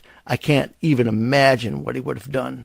Things were about to explode when I centered myself between my mother and the sheriff. Gudger, why don't you just get on out of here? We've had enough of you. Don't you ever tell me what to do, Rainy Ray. And I'm not leaving here until I get Victor's gun. We know that Amy stole it from Victor. I didn't steal anything, Gudger. That gun belongs to me, and I may use it one day, too. And shame on you, Gudger, for not allowing the hospital to fully examine that poor woman. Shame on you, cried Amy. She dropped to her knees and wept. How do you know Victor didn't hurt that woman? Tell me, Gudger. What makes you so sure? Because Victor was with me after he got all bloodied up by that Larson Darnell and his buddies. Oh, so he was with you. Really? Is that right? Probably drinking corn liquor, too. Now, why don't you get off my property now before I call the county? I'm telling you, you really have overstepped your bounds this time. That evening, after the grueling scene with Amy Rathers and the sheriff, Mom left early and had gone over to the Roys' house to commiserate with John's mother with a glass of wine and most likely a cigarette. Truth be told, my mom was a stress smoker, and Mrs. Roy was known to sneak a few puffs from time to time as well. I felt the worst was over for the day, but was I ever mistaken? We just locked the front door and were walking to the truck when a police cruiser pulled up in the parking lot with none other than Victor alone at the wheel. The sight seemed comical to me, but appalling to my father, as he purposely acted as if the cruiser was invisible. Get in the truck, son, he said as he opened the passenger door and gestured me in. Well, hey there, Wilfred. Nice truck you got there. I heard you bought a new one, and whoa, what a beauty that is. I said, get in the truck, son. Do as I say. What'd you pay for them wheels, Wilford? I swear, you must be the luckiest man in town. My father stepped around the back of the truck and opened the door and reached around the back of the seat for something. Oh, come on, Wilford. You and I are friends, remember? There's no need for you to ignore me. I've just come by to pick something up that's rightfully mine. And what would that be, Victor? My father said crossly, turning to face Victor. Within the cab of the truck, he took firm hold of a wooden nightstick. The nightstick was actually an axe handle, and the only weapon my father ever owned, up until the time my mother bought a Smith & Wesson with a 6-inch barrel for the store. I never saw my dad ever use that nightstick, but I was convinced he could handle it well. I've come down here to get my pistol that Amy brought down here this afternoon. I swear that woman's hormones are driving me crazy. I think she must be going through some sort of change of life thing. Well, it's not here, Victor, so I guess you ought to ask your wife about its whereabouts. Besides, she told Gudger that the gun was hers anyway. Oh, she did she? That sorry bitch. Is that right? Well, it ain't hers, Wilfred. It's mine, and I want it back. For the last time, Victor, it's not here. Amy has it. Victor's face was no longer jovial, but was turning a threatening shade of red. I tell you, Wilfred, that woman has been getting on my last nerve here lately. She's got this whole dang town worked up about some bullshit about that summer girl getting roughed up the other night. She's got some damn screwball idea that it was me that done it. Well, did you? Did I what? Did you rough the woman up, Victor? Well, hell no. Well, then, Victor, that sounds like a problem you're going to have to sort out with your wife and the law, if we have any in this town. Oh, that's no way to talk about our sheriff, especially when your wife's been filling everybody's head about this crap about me. I believe you better tell Elaine to cease and desist. Yeah, that's the right legal term for it, ain't it? Victor slowly opened the car door and began walking towards the truck. He was wearing a deputy's uniform that was way too big for him, and he looked stupid in it, except for the gun in his holster. Wilford, If I were you, I'd keep an eye on that boy of yours. He's been spending entirely too much time over at that woman's house. I'd hate to think that he had anything to do with this trouble over there the other night." My father's knuckles were almost white as he gripped the end of the nightstick. "Ain't that right, Randy Ray?" "I'd hate to haul you in for questioning and let you spend a fun-filled night in that vault. Why, anything could happen to a young boy like you in that vault." My father had had enough, and before Victor even knew what happened, he had him up against the side of the car with a nightstick stuffed into his gut. "That's enough, Victor. If you ever threaten my boy or wife again, I'll bury this stick in the center of your brain." "Oh, is that how it works now? You're threatening an officer of the law." "I don't make threats, Victor," my father said as he grabbed both ends of the stick and crossbarred it across Victor's throat. "I make promises." "Did you hear that, Ray? Your father here is just threatened to kill me. You better watch yourself, Wilford, before I'm forced to bring some truth into your happy home. You and I have a lot between us, don't we, Wilford? Maybe it's about time that we let your son know just how much we have between us." My father was boiling over with anger and coming very close to dropping Victor to his knees when he suddenly released his hold. Victor stumbled sideways and fell to the ground. "Dang, Wilford, you got one heck of a temper there, now, don't you?" Victor quickly regained his composure and was back on his feet with his hand resting on the grip of his gun. He looked like a cheap version of Wyatt Earp.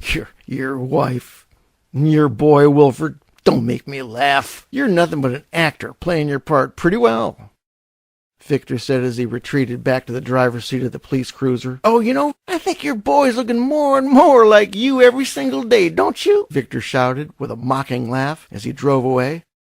The impact of that remark on my father was palatable, so much so that he didn't say anything the entire way home. But the impact on me didn't occur until I finally fell asleep that night. When I was much younger, I was known to be a sleepwalker. Mom and their friends thought it was cute when I suddenly appeared walking through their dinner party completely asleep. But this event was not funny at all. I awoke standing in front of the mirror, which hung on the wall above my dresser. The reflection I saw in the mirror was not me at all. The image startled me so much, though, that I cried for help. My father came into my room, followed by my mother, who was terrified. "What's wrong, son? My God, Randy Ray, you're sweating," Mom said as she embraced me in her arms. "He was in the mirror, not me." "Who, son?" my father asked. "Who was in the mirror?" "Victor was." God. Victor was in the mirror. "Oh, he's got you all upset, son. Now let's all look in the mirror together, shall we?" "Look. See, honey. Everything's okay. There's no Victor. It's just us, dear." "Mom, what happened between you and Victor?" She pulled my damp forehead against her face and pressed her lips against my cheek. I felt her shudder and noticed her staring at my father's reflection in the mirror. "Never you mind, Randy Ray. Just relax and go back to bed. It's been too much of an emotional day for all of us here." The image in the mirror was gone, but I was shaken to the core with the questions. Just who was Victor anyway? I asked myself as I returned back to bed for the remainder of a sleepless night. And furthermore, who am I?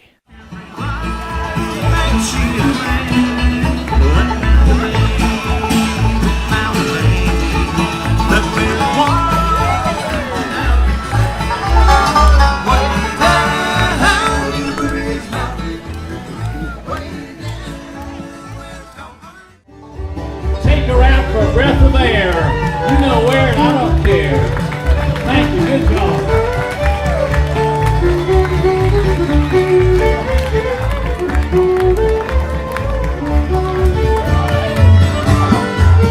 Chapter 7.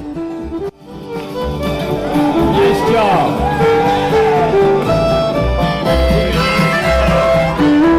I would be remiss if I left out another piece of information that substantiates the reason why the Granddaddy was so popular.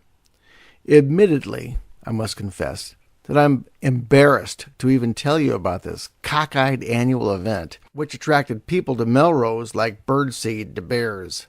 Let me first reference Tryon, our most sophisticated town to the south of us. There once was a wealthy man from the Midwest by the name of Carter Brown, who visited Tryon in its infancy and was later credited by many to have invented Tryon.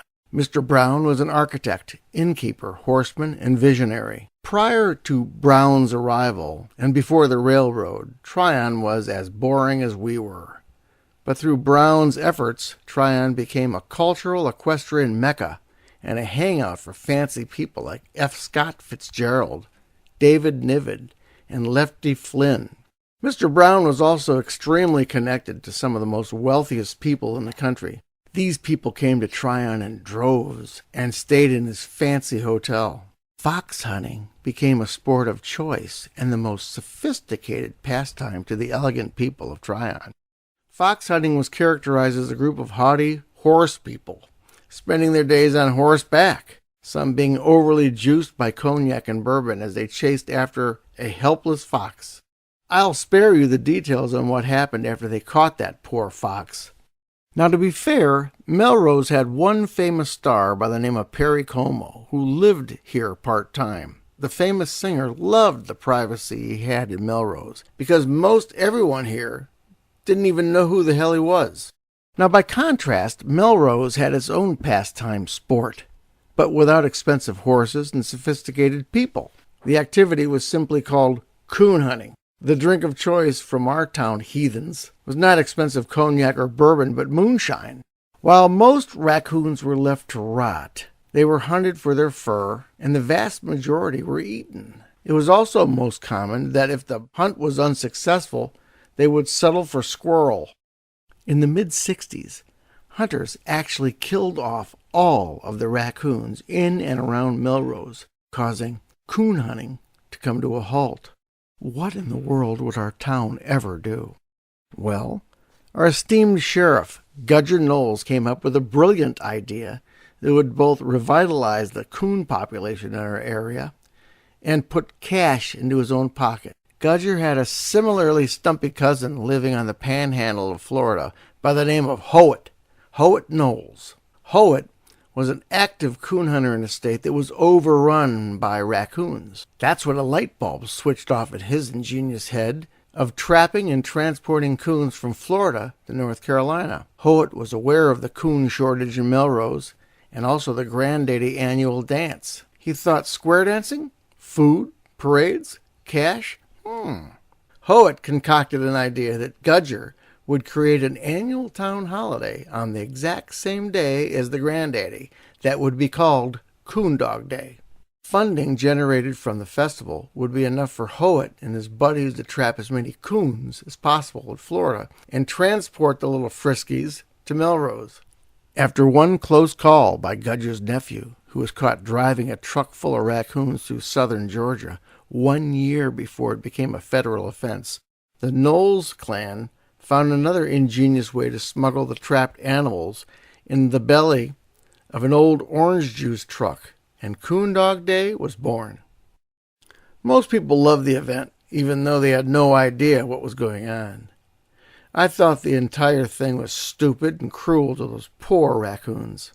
They concocted some sort of a hillbilly parade where all the coon hunters drove through town with their prized coon dogs on the back of their truck. Some went so far as to tie a terrified raccoon on the top of a pole mounted in the back of their truck. They'd taunt the dogs to jump up and try to grab the coon. Finally, someone from the government toned down this sort of activity after they found out about a contest where they would float a raccoon on a raft in the middle of a lake and send a pack of coon dogs after the lone raccoon. Coon Dog Day took on a tacky character of its own, complete with a hillbilly parade and disgusting coon dog competitions, which were later banned by the North Carolina legislature. While many people thought the redneck holiday was stupid, myself included, it proved to be a huge moneymaker for not only Gudger, but the town and my parents as well. Bill Ragg at the packing house in Hendersonville was also happy in the boosting of my father's meat orders. In preparation of the huge event, Mom and I drove up to Hendersonville for a large load of beef, but instead of going straight to the packing house, we made a surprise visit to an old friend. Pepper's Deli and Tavern was owned by Bill Ragg's closest friend, Jerry Pepper. Jerry was also from Brooklyn and had the accent to prove it. He was a stout man with a huge neck and thick arms. At 5'4" and about 185 pounds, Mr. Pepper had the presence and charisma of a man twice his size. He loved my mother and highly respected my father. My father respected Jerry for obvious reasons and had stories to prove it. First off, my dad said that Jerry Pepper was one of the toughest sons of bitches he's ever met. Secondly, one thing Jerry Pepper was not affiliated with was the mob. He was a full-fledged member of the mafia. Jerry Pepper was an alias name, and my father thought his real name was Luchazzi, but didn't know for sure. My mother told me that the one thing you should never do is ever call Jerry Pepper Dr. Pepper after the soda pop. That would be a huge mistake. When we walked in, we were eagerly welcomed by both Bill Ragg and Mr. Pepper, and highly entertained by his antics. Jerry was a trickster, and had a way of making money by daring big, tough men to pick him up off the floor. "I bet you $5 that I can put 2 fingers on you, and you'll not be able to pick me up off the floor," Jerry said to a man much larger that took his bet. Jerry would place one finger on the edge of the man's shoulders, halfway between the shoulder point, and the other at the base of the man's ear. One by one, the brutes failed to lift Jerry Pepper off the floor, and in a space of 5 minutes, I watched Jerry Pepper stuff $20 in his pocket. "Rainy Ray, come on over here, big man, and lift me up. Do you want to make an easy fin?" At 17, I felt I was much stronger than most kids my size, because every 2 weeks, we'd come up and pick up at least one cow that was divided into 4 pieces. I'd sling those heavy slabs of beef over my back and take them out to our pickup truck. Then we'd get back to the store.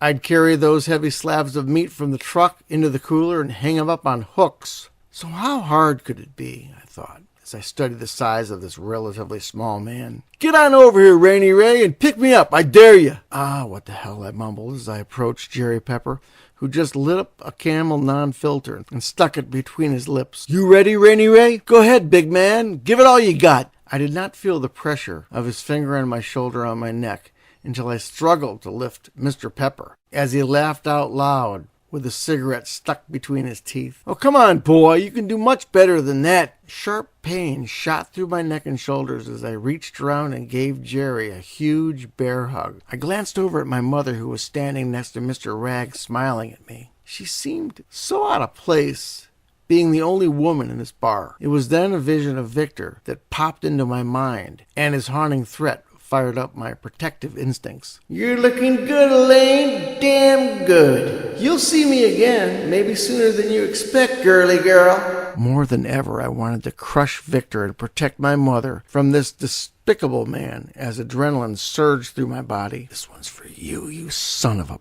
bitch." I gave it all I had as I fought through the pressure points and lifted Jerry off his feet by at least a foot off the floor. My mother, the patrons, and even Jerry Pepper cheered as the force of my anger blew the cigarette out of Jerry's mouth and across the room. Once on his feet, Jerry Pepper gave me a kiss on the cheek as he stuffed all of his winnings in my pocket. "Now what's this about this, Victor Rathers?"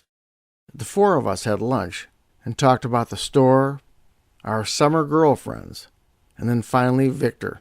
I knew that Jerry Pepper had a special fondness for my mother, but his concern for her well-being was surprising to me. It was almost as if he'd dealt with Victor, and maybe even Gudger, before in the past. "Elaine, you tell Wilfred that if any one of those Jimbonis give you any trouble at all, I want you to pick up the phone and give me a call. I'll come down there personally and give them the what for."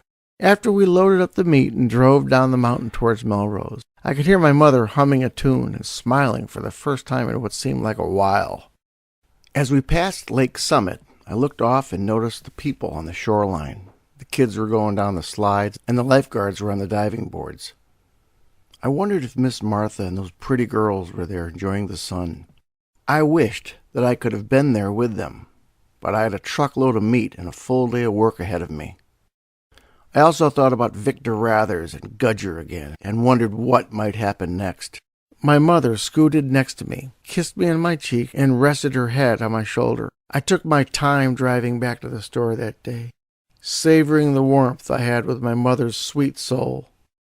It was a memory that I'll never forget as my mom and I moved down that wonderful highway on that gorgeous summer day.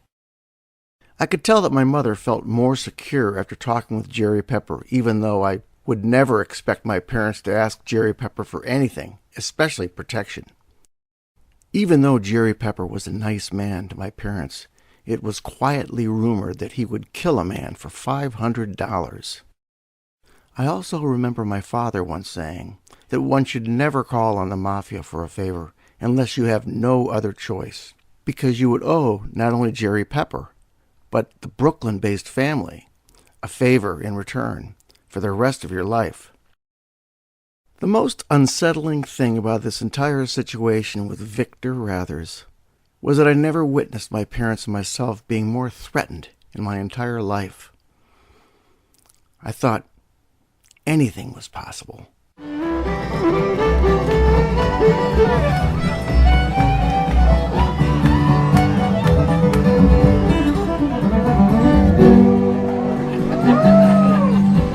Nice job, band. Let's give the band a big hand. Come on.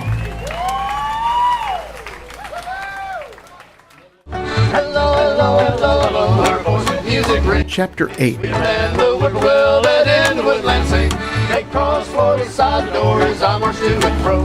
She leans on that telephone and says, A story came out in the Melrose Monitor stating that Larson Darnell and 3 other men had the crap kicked out of them and were all arrested for the beating of Victor Rathers. Larson and his buddies spent 19 hours in the vault sleeping some of the time and crying out for help the rest of the time. Gudger waited a full week before arresting the foursome, giving each enough time to believe that they might have gotten away with cleaning Victor's clock. The police report claimed that Mr. Darnell, a lifelong painter, fell from his own ladder while painting a second-story window casing at the Melrose Inn. Gudger told the Monitor that he had plenty of evidence to charge Mr. Darnell and the others with attempted murder, even though he didn't have a single witness that saw the beating. Clearly, Larson's injuries were not even comparable to Victor's bloody nose. Dr. Roy examined Darnell in his cell and reported that he was missing a front tooth, had a broken nose, a black eye, and was suffering from a severely bruised scrotum. It also seemed hugely unlikely that one person could cause that much damage, especially given the fact that Larson was one of the biggest guys in town.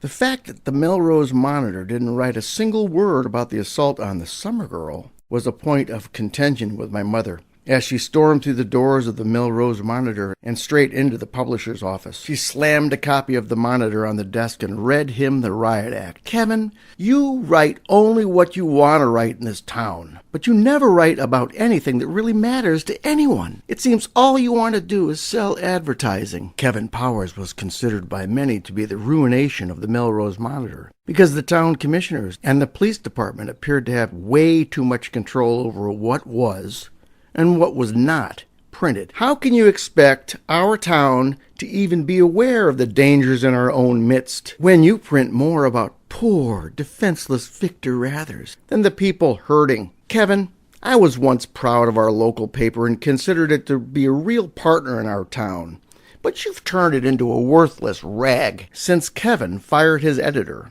and retained only a single reporter to write only about nonsensical news like a local beekeeper losing her bees because of a bear, or some redneck losing his prize coon dog. Circulation had dropped steeply. Also, because the paper was so thin, most of the people in town didn't even know about Victor's alleged rape of the summer girl, while others took the same position as Gudger did, that the summer girls were just plain flirts out for a good time. Truth be known, it was the Melrose boys who were the real flirts, and adults like Victor.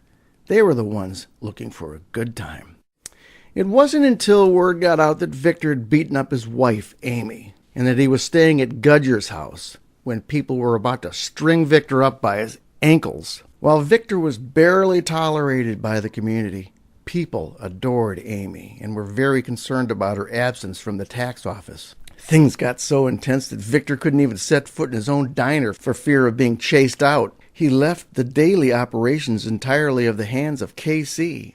It was amazing how this totally blind man could run the entire diner by himself. Now that Victor had lost his footing in the community, he switched into Mr. Bad Cop, a pushy, angry policeman with no knowledge of police work at all. He also crowned himself a full-fledged cop, with Gudger and his cronies allowing it. Victor was also coming down on the black community like there was no tomorrow, arresting them for jaywalking, loitering, or even looking at him the wrong way. Gudger even made Victor his top deputy and allowed Victor to activate his own squad of bully cops any time he wanted with a single order. Thankfully, the more the townspeople learned about Amy, the more they came to believe that maybe just Victor might have actually assaulted and possibly even raped Miss Martha. The more the community saw Victor bullying everyone in town, the more they wanted to complain to the mayor, who was still out of town. Having dinner at Miss Martha's house for the next several nights was more acceptable to my parents than ever, because they had become quite fond of her. They felt that it was also safer for Miss Martha and the girls to have us around, just in case Victor resurfaced. Pearlie Mae and her daughter spent there about as much time as John and I did, and I thought it was kind of odd. It was almost as if they were keeping watch over us. While Pearlie Mae tended to her chores as normal, Hattie Mae seemed rather strange and anxious. Several times I noticed her watching me and appearing as if she wanted to come up and talk to me. It was the Wednesday night before the Granddaddy that Victor broke silence and ran his police car over Miss Martha's mailbox. He was drunk and heading straight for the front door. "Miss Martha, I'm so sorry about hitting your mailbox. If you just come out and let me in your garage, I could borrow your shovel and fix it right up." Not a word from inside the house as Carol desperately called the sheriff's office with no answer. Again and again she tried to call the sheriff. "I was hoping to see you again, Miss Martha. I feel so bad about not being able to see you now for several days. But this town has gone so gall-darn crazy. All the men are so nutsy about all y'all leaving soon, and the big dance on Friday." Miss Martha just stood there in the foyer saying nothing, as the six of us, including Pearlie Mae and Hattie Mae, held our breath in silence. "You're going to the Granddaddy this Friday night, Miss Martha, ain't you?" "God, girly girl, I sure hope so. I can't wait to see you again. I miss your pretty face, Miss Martha. I really do. I've been so depressed lately, because of this whole town thinking I've done something wrong to you. Now, you might not know this by now, but my crazy wife's done left me." "Yep, she's gone. Fact is, she never loved me anyway. She thought she was so much more educated than me with that dang college degree and some French thing called a resume." "Holy shit, Amy left town," I whispered in John's ear. "I'm afraid she's found out about us, Martha. And she's done left town. She was a crazy bitch anyway. But she's right about one thing, Miss Martha. And you want to know what that is? I'm in love with another woman. And that other woman's you." Still silence as he rapped harder on the door with what sounded like a beer bottle. "Oh, come on, Martha. Open up the dang door." Victor was becoming frustrated. "Heck with this," he said as he walked back out to the squad car and retrieved another bottle of beer. He lit up a cigarette and sat down on the steps on the front porch. Screw them. After a few minutes of mumbling obscenities, he got up and hurled his beer bottle into the neighbor's yard, then staggered back to his car. "Sons of a bitch, god dang it. Shit. Hey, Rainy Ray. I know you're in there with Doc's boy. You boys had better keep your dang hands off those pretty ladies. Because I'm going to be looking for them at the big dance on Friday. You remember what I told you, Rainy Ray? I'm sure you do. Oh, I know that Miss Pearlie Mae and her pretty little daughter's in there too. I hope that they know that I love them just as much as I love my own kin. But I don't want them to tell anybody about me being there the other night." Hell. I don't care.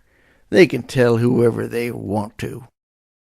After Victor left, John and I pleaded with Miss Martha to please cut her vacation short and take the girls back to Charleston. But she wouldn't hear of it. She was also defiant about taking her pretty girls to the dance. After the girls went to bed and we felt that they were safe, John and I decided to pay another visit on top of the jail. At about 1:15 a.m., Victor drove into town and pulled up to the sheriff's office. He got out of his car and staggered in to have a chat with Gudger. "I bet Gudger called him in from his drunken patrol," said John. We quietly made our way back to the roof of the police station and very carefully moved our access panel just a crack so we could listen in. Gudger was sitting at his desk, appearing as if he had summoned Victor in to talk. But Victor looked far from having a sober conversation with anybody. "Victor, your drinking is really getting out of hand. Just how much have you had tonight?" "Oh, not enough, I expect, in order to come over here and see you. Why'd you call me over here anyway? But before we go any further, why don't we have a few shots of your swamp grass? You look like you could need some too." "No way, Victor. Someone's got to keep on this damn town, and you're not making things much easier. Now, you told me you were going to tie up some loose ends, but this whole thing's just flaring up in my face. This whole dang town thinks you had your way with that summer girl out there on Lake Summit." "Yeah, well, so what? You said you were going to shut this whole dang thing down for me. I think you're losing your effectivity, cousin." "Damn it, Victor. I've been covering for your whole damn life, but this time I think you've really done it. Why can't you ever take no for an answer with these women? Now I'm even learning that you roughed up your own wife, Amy." That woman's a bitch. I still can't find my own pistol. But that's okay, 'cause I got my own issue right here on my hip. That damn woman's driving me crazy lately. All about my drinking, too. Her problem is she don't drink a damn drop, Gudger. Stop your yammering, Victor. Don't screw it up. She's the best thing that's ever happened to you." Don't worry about her. She adores me. She'd never leave me. I got full control over that little woman. "So what about the other night when you were having your way with that bleach blonde?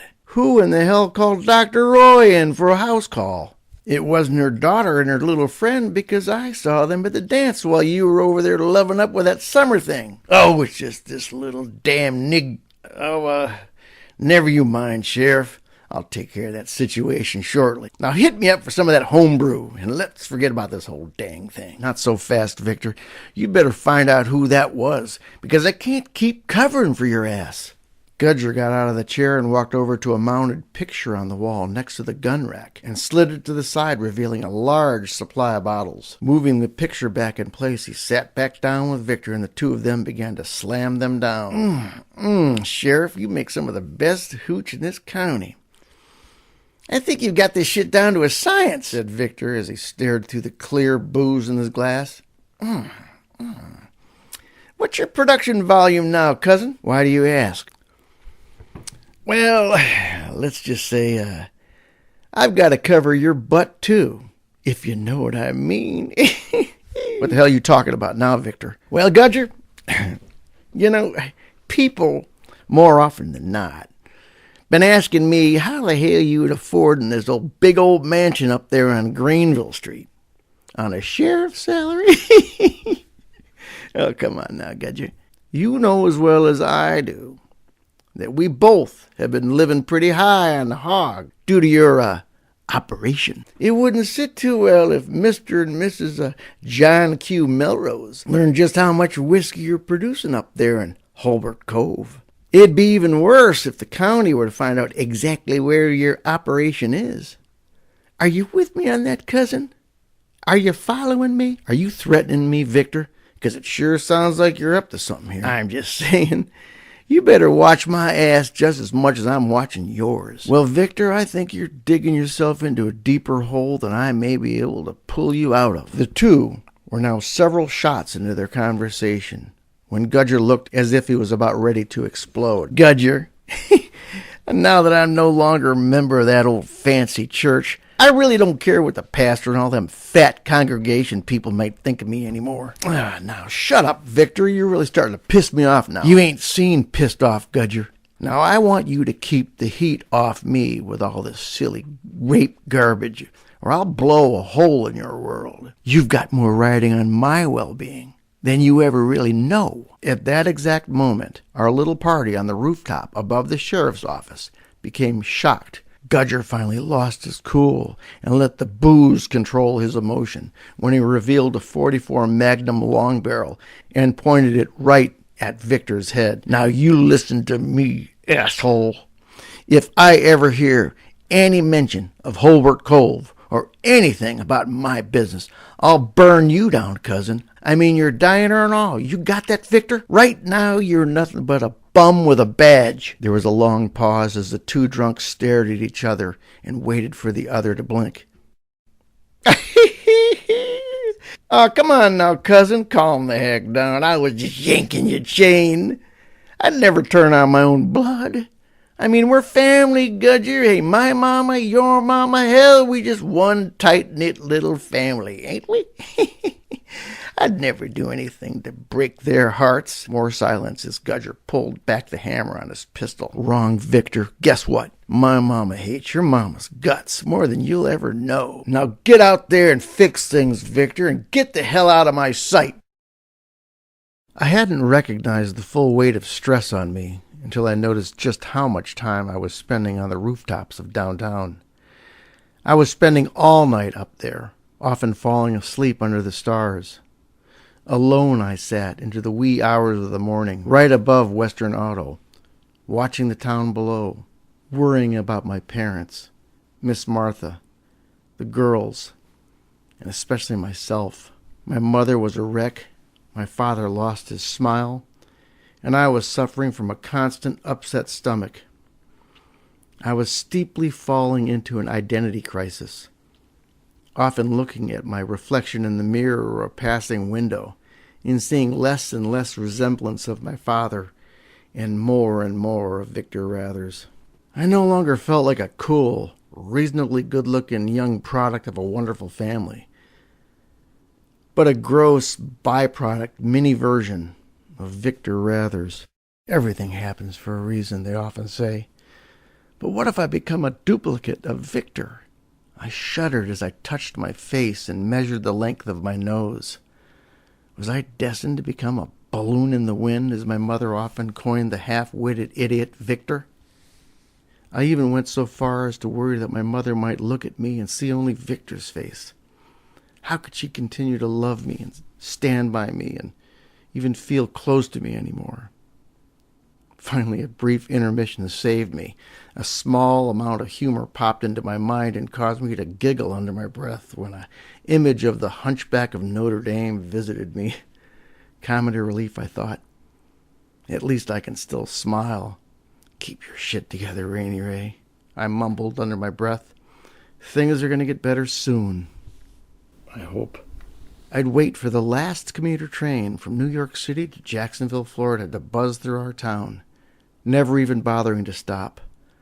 I thought my life was passing me by, just like that train, and Melrose was nothing more than a forgotten little town.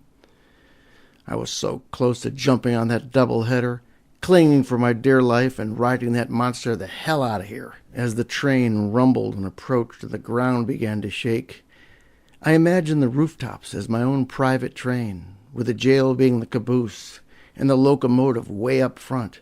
My train was now in serious competition with the next train coming, and a training ground for my future jump to freedom. As the rumbling train approached and the ground began to shake, off I dashed like a wild stallion. My adrenaline soared as I leaped from peak to peak in an all-out race against the massive machine. I became so proficient at running on those rooftops that I often ran faster than the passing train. "How dare you, you filthy son of a bitch! How dare you, spreading your smelly black soot all over our shabby little town? Shame on you for taking those pretty girls away from us every damn summer, and shame on you for leaving me here to rot," I yelled as I took my final flying leap forward. I'm going to jump that southern creeper one day soon and ship my ugly ass down the grade and the hell away from here, I promised as I tearfully watched the last car fade off into the darkness. I tell you what, I'll buy a spot not very far from town. if she'll agree to marry me, both will settle down where the wild honeysuckle bloom and the fragrant flowers grow. She'll lay upon that garden gate and say hello. Hello, hello, hello, hello, her voice of music rings. It's sweeter than the whippoorwill that in woodland sings.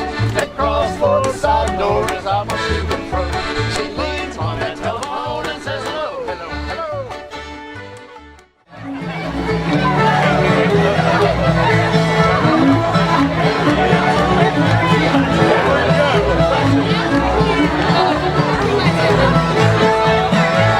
Chapter 9.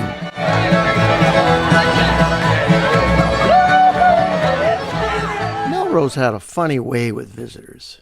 For the most part, all of the men and boys loved the summer girls, for obvious reasons. But also, for obvious reasons, the entire female population of Melrose, except for my mother, felt threatened by the female invaders. Now, most of our loving little town hardly tolerated any visitors at all. Well, if there was a way of making money off the visiting intruders during Coon Day or the Granddaddy, well then, by all means, come on in, y'all. But still, most did not like outsiders buying up our homes, then moving into our town and trying to change things. Our town didn't like change of any kind, unless the change was in the form of cash. People'd say, they move in here into our town, claiming like they like Melrose more than where they come from. But as soon as they move in, all they want to do is change things. If they don't like the way we do things here in our town, then they might as well just leave. My father welcomed change because it meant growth, and it appeared that we would need growth badly and real soon because of a new interstate that was about to be completed just outside of town.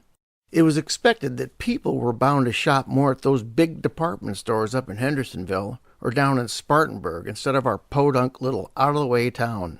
Oh, here's another thing. It wasn't until I reached my 9th grade that I noticed that the retailers loved to play a silly little joke on the visitors, who were gaily strolling along the sidewalks, licking their ice cream cones or sipping on their root beer floats. The locals would suddenly duck into their stores when a loud train passed through town, depositing a thick coating of soot all over anybody who was standing near the tracks. Women in their fancy sundresses or men in their seersucker suits and hats suddenly became filthy, while the men in the barber shop just sat there and laughed. Other times, tricksters at the depot would quietly nudge some rich person's luggage just a little too close to the train, only to be picked up by a cowcatcher on an incoming locomotive. Often we'd see underwear from an open suitcase scatter like hens across the rails and onto the main street below. On Thursday morning, before the Granddaddy, the fire department began marking staging locations for the Coondog Day Parade. I could hear them hammering the wooden stakes on our tree lawns up and down the street. The parade was scheduled to start at 11 a.m. Friday morning, and everyone in the parade had to be at their assigned location by 9 a.m. We could expect a large custom-made float, a classic car, dressed-up tractor, horses, or a pack of coonhounds sitting in the street right in front of our house. Jeff Tennant, our fire chief, would be directing the entire operation on the corner, while his volunteers happily followed his orders. As expected, Victor Rathers took this opportunity to stage himself right outside of our house as if he was the parade commander. My mother was about to blow her top again as she looked through the living room window at Victor standing in the street, making himself look all big and important. Would you look at that idiot standing out there thinking he's the real thing? My mother whispered as she peeked out from behind the curtain. Victor stood out there all puffed up like a tom turkey, strutting his stuff in his stupid police uniform. He even took a step further, wearing mirror sunglasses. Reluctantly, Mom and I were forced to leave the house and walk right past Victor to our truck. Well, looky there! There's Rainy Ray and his gorgeous mother. Hey, Elaine, you're sure looking fine this morning. I swear you're looking younger every single day. That reminds me when you first moved here. Remember them days, Elaine? I sure do. I'm going to do my best to make sure we put the prettiest float right in front of your house tomorrow morning. Don't you worry about a thing, pretty lady. Again, my mother didn't say a word until I dropped her off in town to help the other volunteers set up the greeting tables for the following morning. I had 3 meat deliveries to make that day, with the Railhouse Diner being the last one. I was not too concerned about stopping in because I was confident that Victor would not be there. I backed my truck up to the loading dock, got out of the truck, and climbed the steps to the back of the kitchen. Brian Osborne, their main chef, slapped me on my back and said, "Hey, Rainy Ray, I'll go ahead and take it from here. KC wants to see you in the office. He's got something for you." I found my way back to Victor's dreary office in the back of the kitchen and saw KC sitting at a desk in the darkness. The office was cramped with cinder block walls, a cement floor, and a thick smell of mold. The walls were covered with half-nude calendar girls, past orders and receipts. Victor's such a pig, I thought. "Hey there, Rainy Ray. I'm glad to see you today." Casey was busy writing out checks and listening to the activity in the kitchen. "Close the door, son, and pull up a chair. Oh, and turn a light on. I keep forgetting to do that for visitors." KC was signing invoices and moving papers around as if he had 20/20 vision. "Here," he said as he tore a check out of a large checkbook and handed it to me. "Take this to your daddy, Rainy Ray. Victor ain't paid y'all for a long time, but we're paid up now. And tell your mama I'm sorry about that, too." "Yes, sir," I said, looking down at a check for more than $1,100. Never had I picked up a check from a customer before. That was always my mom's job, and I had no idea that the rail house was that far in arrears. I didn't know that Victor owed us that much, Casey. Wow. I thought of my dad, and I wondered why he never even mentioned that Victor wasn't paying his bills. "How's Elaine doing, son? I heard Victor's been badgering your mama and daddy in a bad way." "I don't like it." "No, sir. I don't like that whatsoever."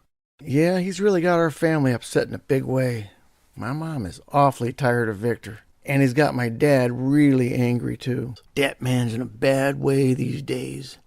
I mean a bad way, Rainy Ray. I ain't never seen him this bad before. With his drinking, cavorting with that stubborn girl, and poor Amy. I think refusing to pay her daddy was some form of payback or spite. What for? Why would he do that?" I had considered not commenting about my family's situation at first. But the more I saw just how much KC knew about the whole situation, the more I thought I needed some more answers. KC reached under the desk and pulled out a burlap bag stuffed with newspaper and something else inside. "Rainy Ray, I want you to take this before somebody does something real terrible with it." I felt the weight of the bag as he handed it over to me. I loosened the opening and moved the papers around until I noticed a pistol. It was Amy's gun, and it was fully loaded. Holy shit! What the heck am I supposed to do with this thing, Casey? To my knowledge, we did not even have a gun in our house, and my dad refused to even buy me a BB gun for fear I'd shoot my eye out. The only experience I had with a weapon was a squirt gun.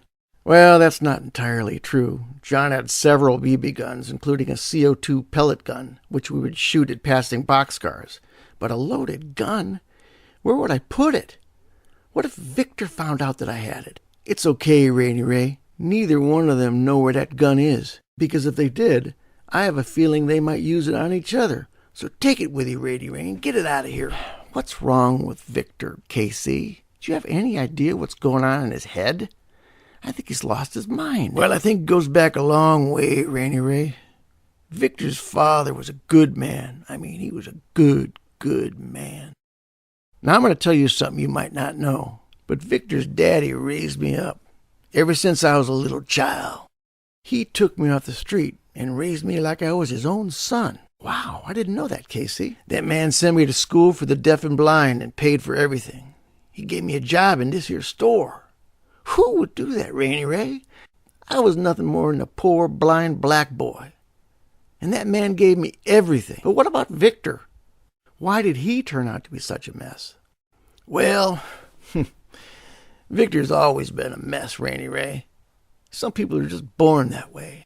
But as a child, white folks used to tease him about me, saying he had a nappy-headed brother and all. Even though Victor thought he could fight, he finally realized he wasn't as good as the other boys at it. Then he started resenting me for his problems, until his daddy stepped in and straightened him out." "Casey," I said as I lodged my first question, "what went on between Victor and my mother?" "Well, Victor fell for your mother in a big way. I mean a big way. And that's before your parents were married. They carried on as a couple for a little while. Well, there it was, I thought, as I felt my face getting flushed. Well, then what happened? Rainy Ray, Victor's never been the kind to take no for an answer. That's the way he's always been, with everything. I mean, he was that way with his daddy. He was that way with his teachers.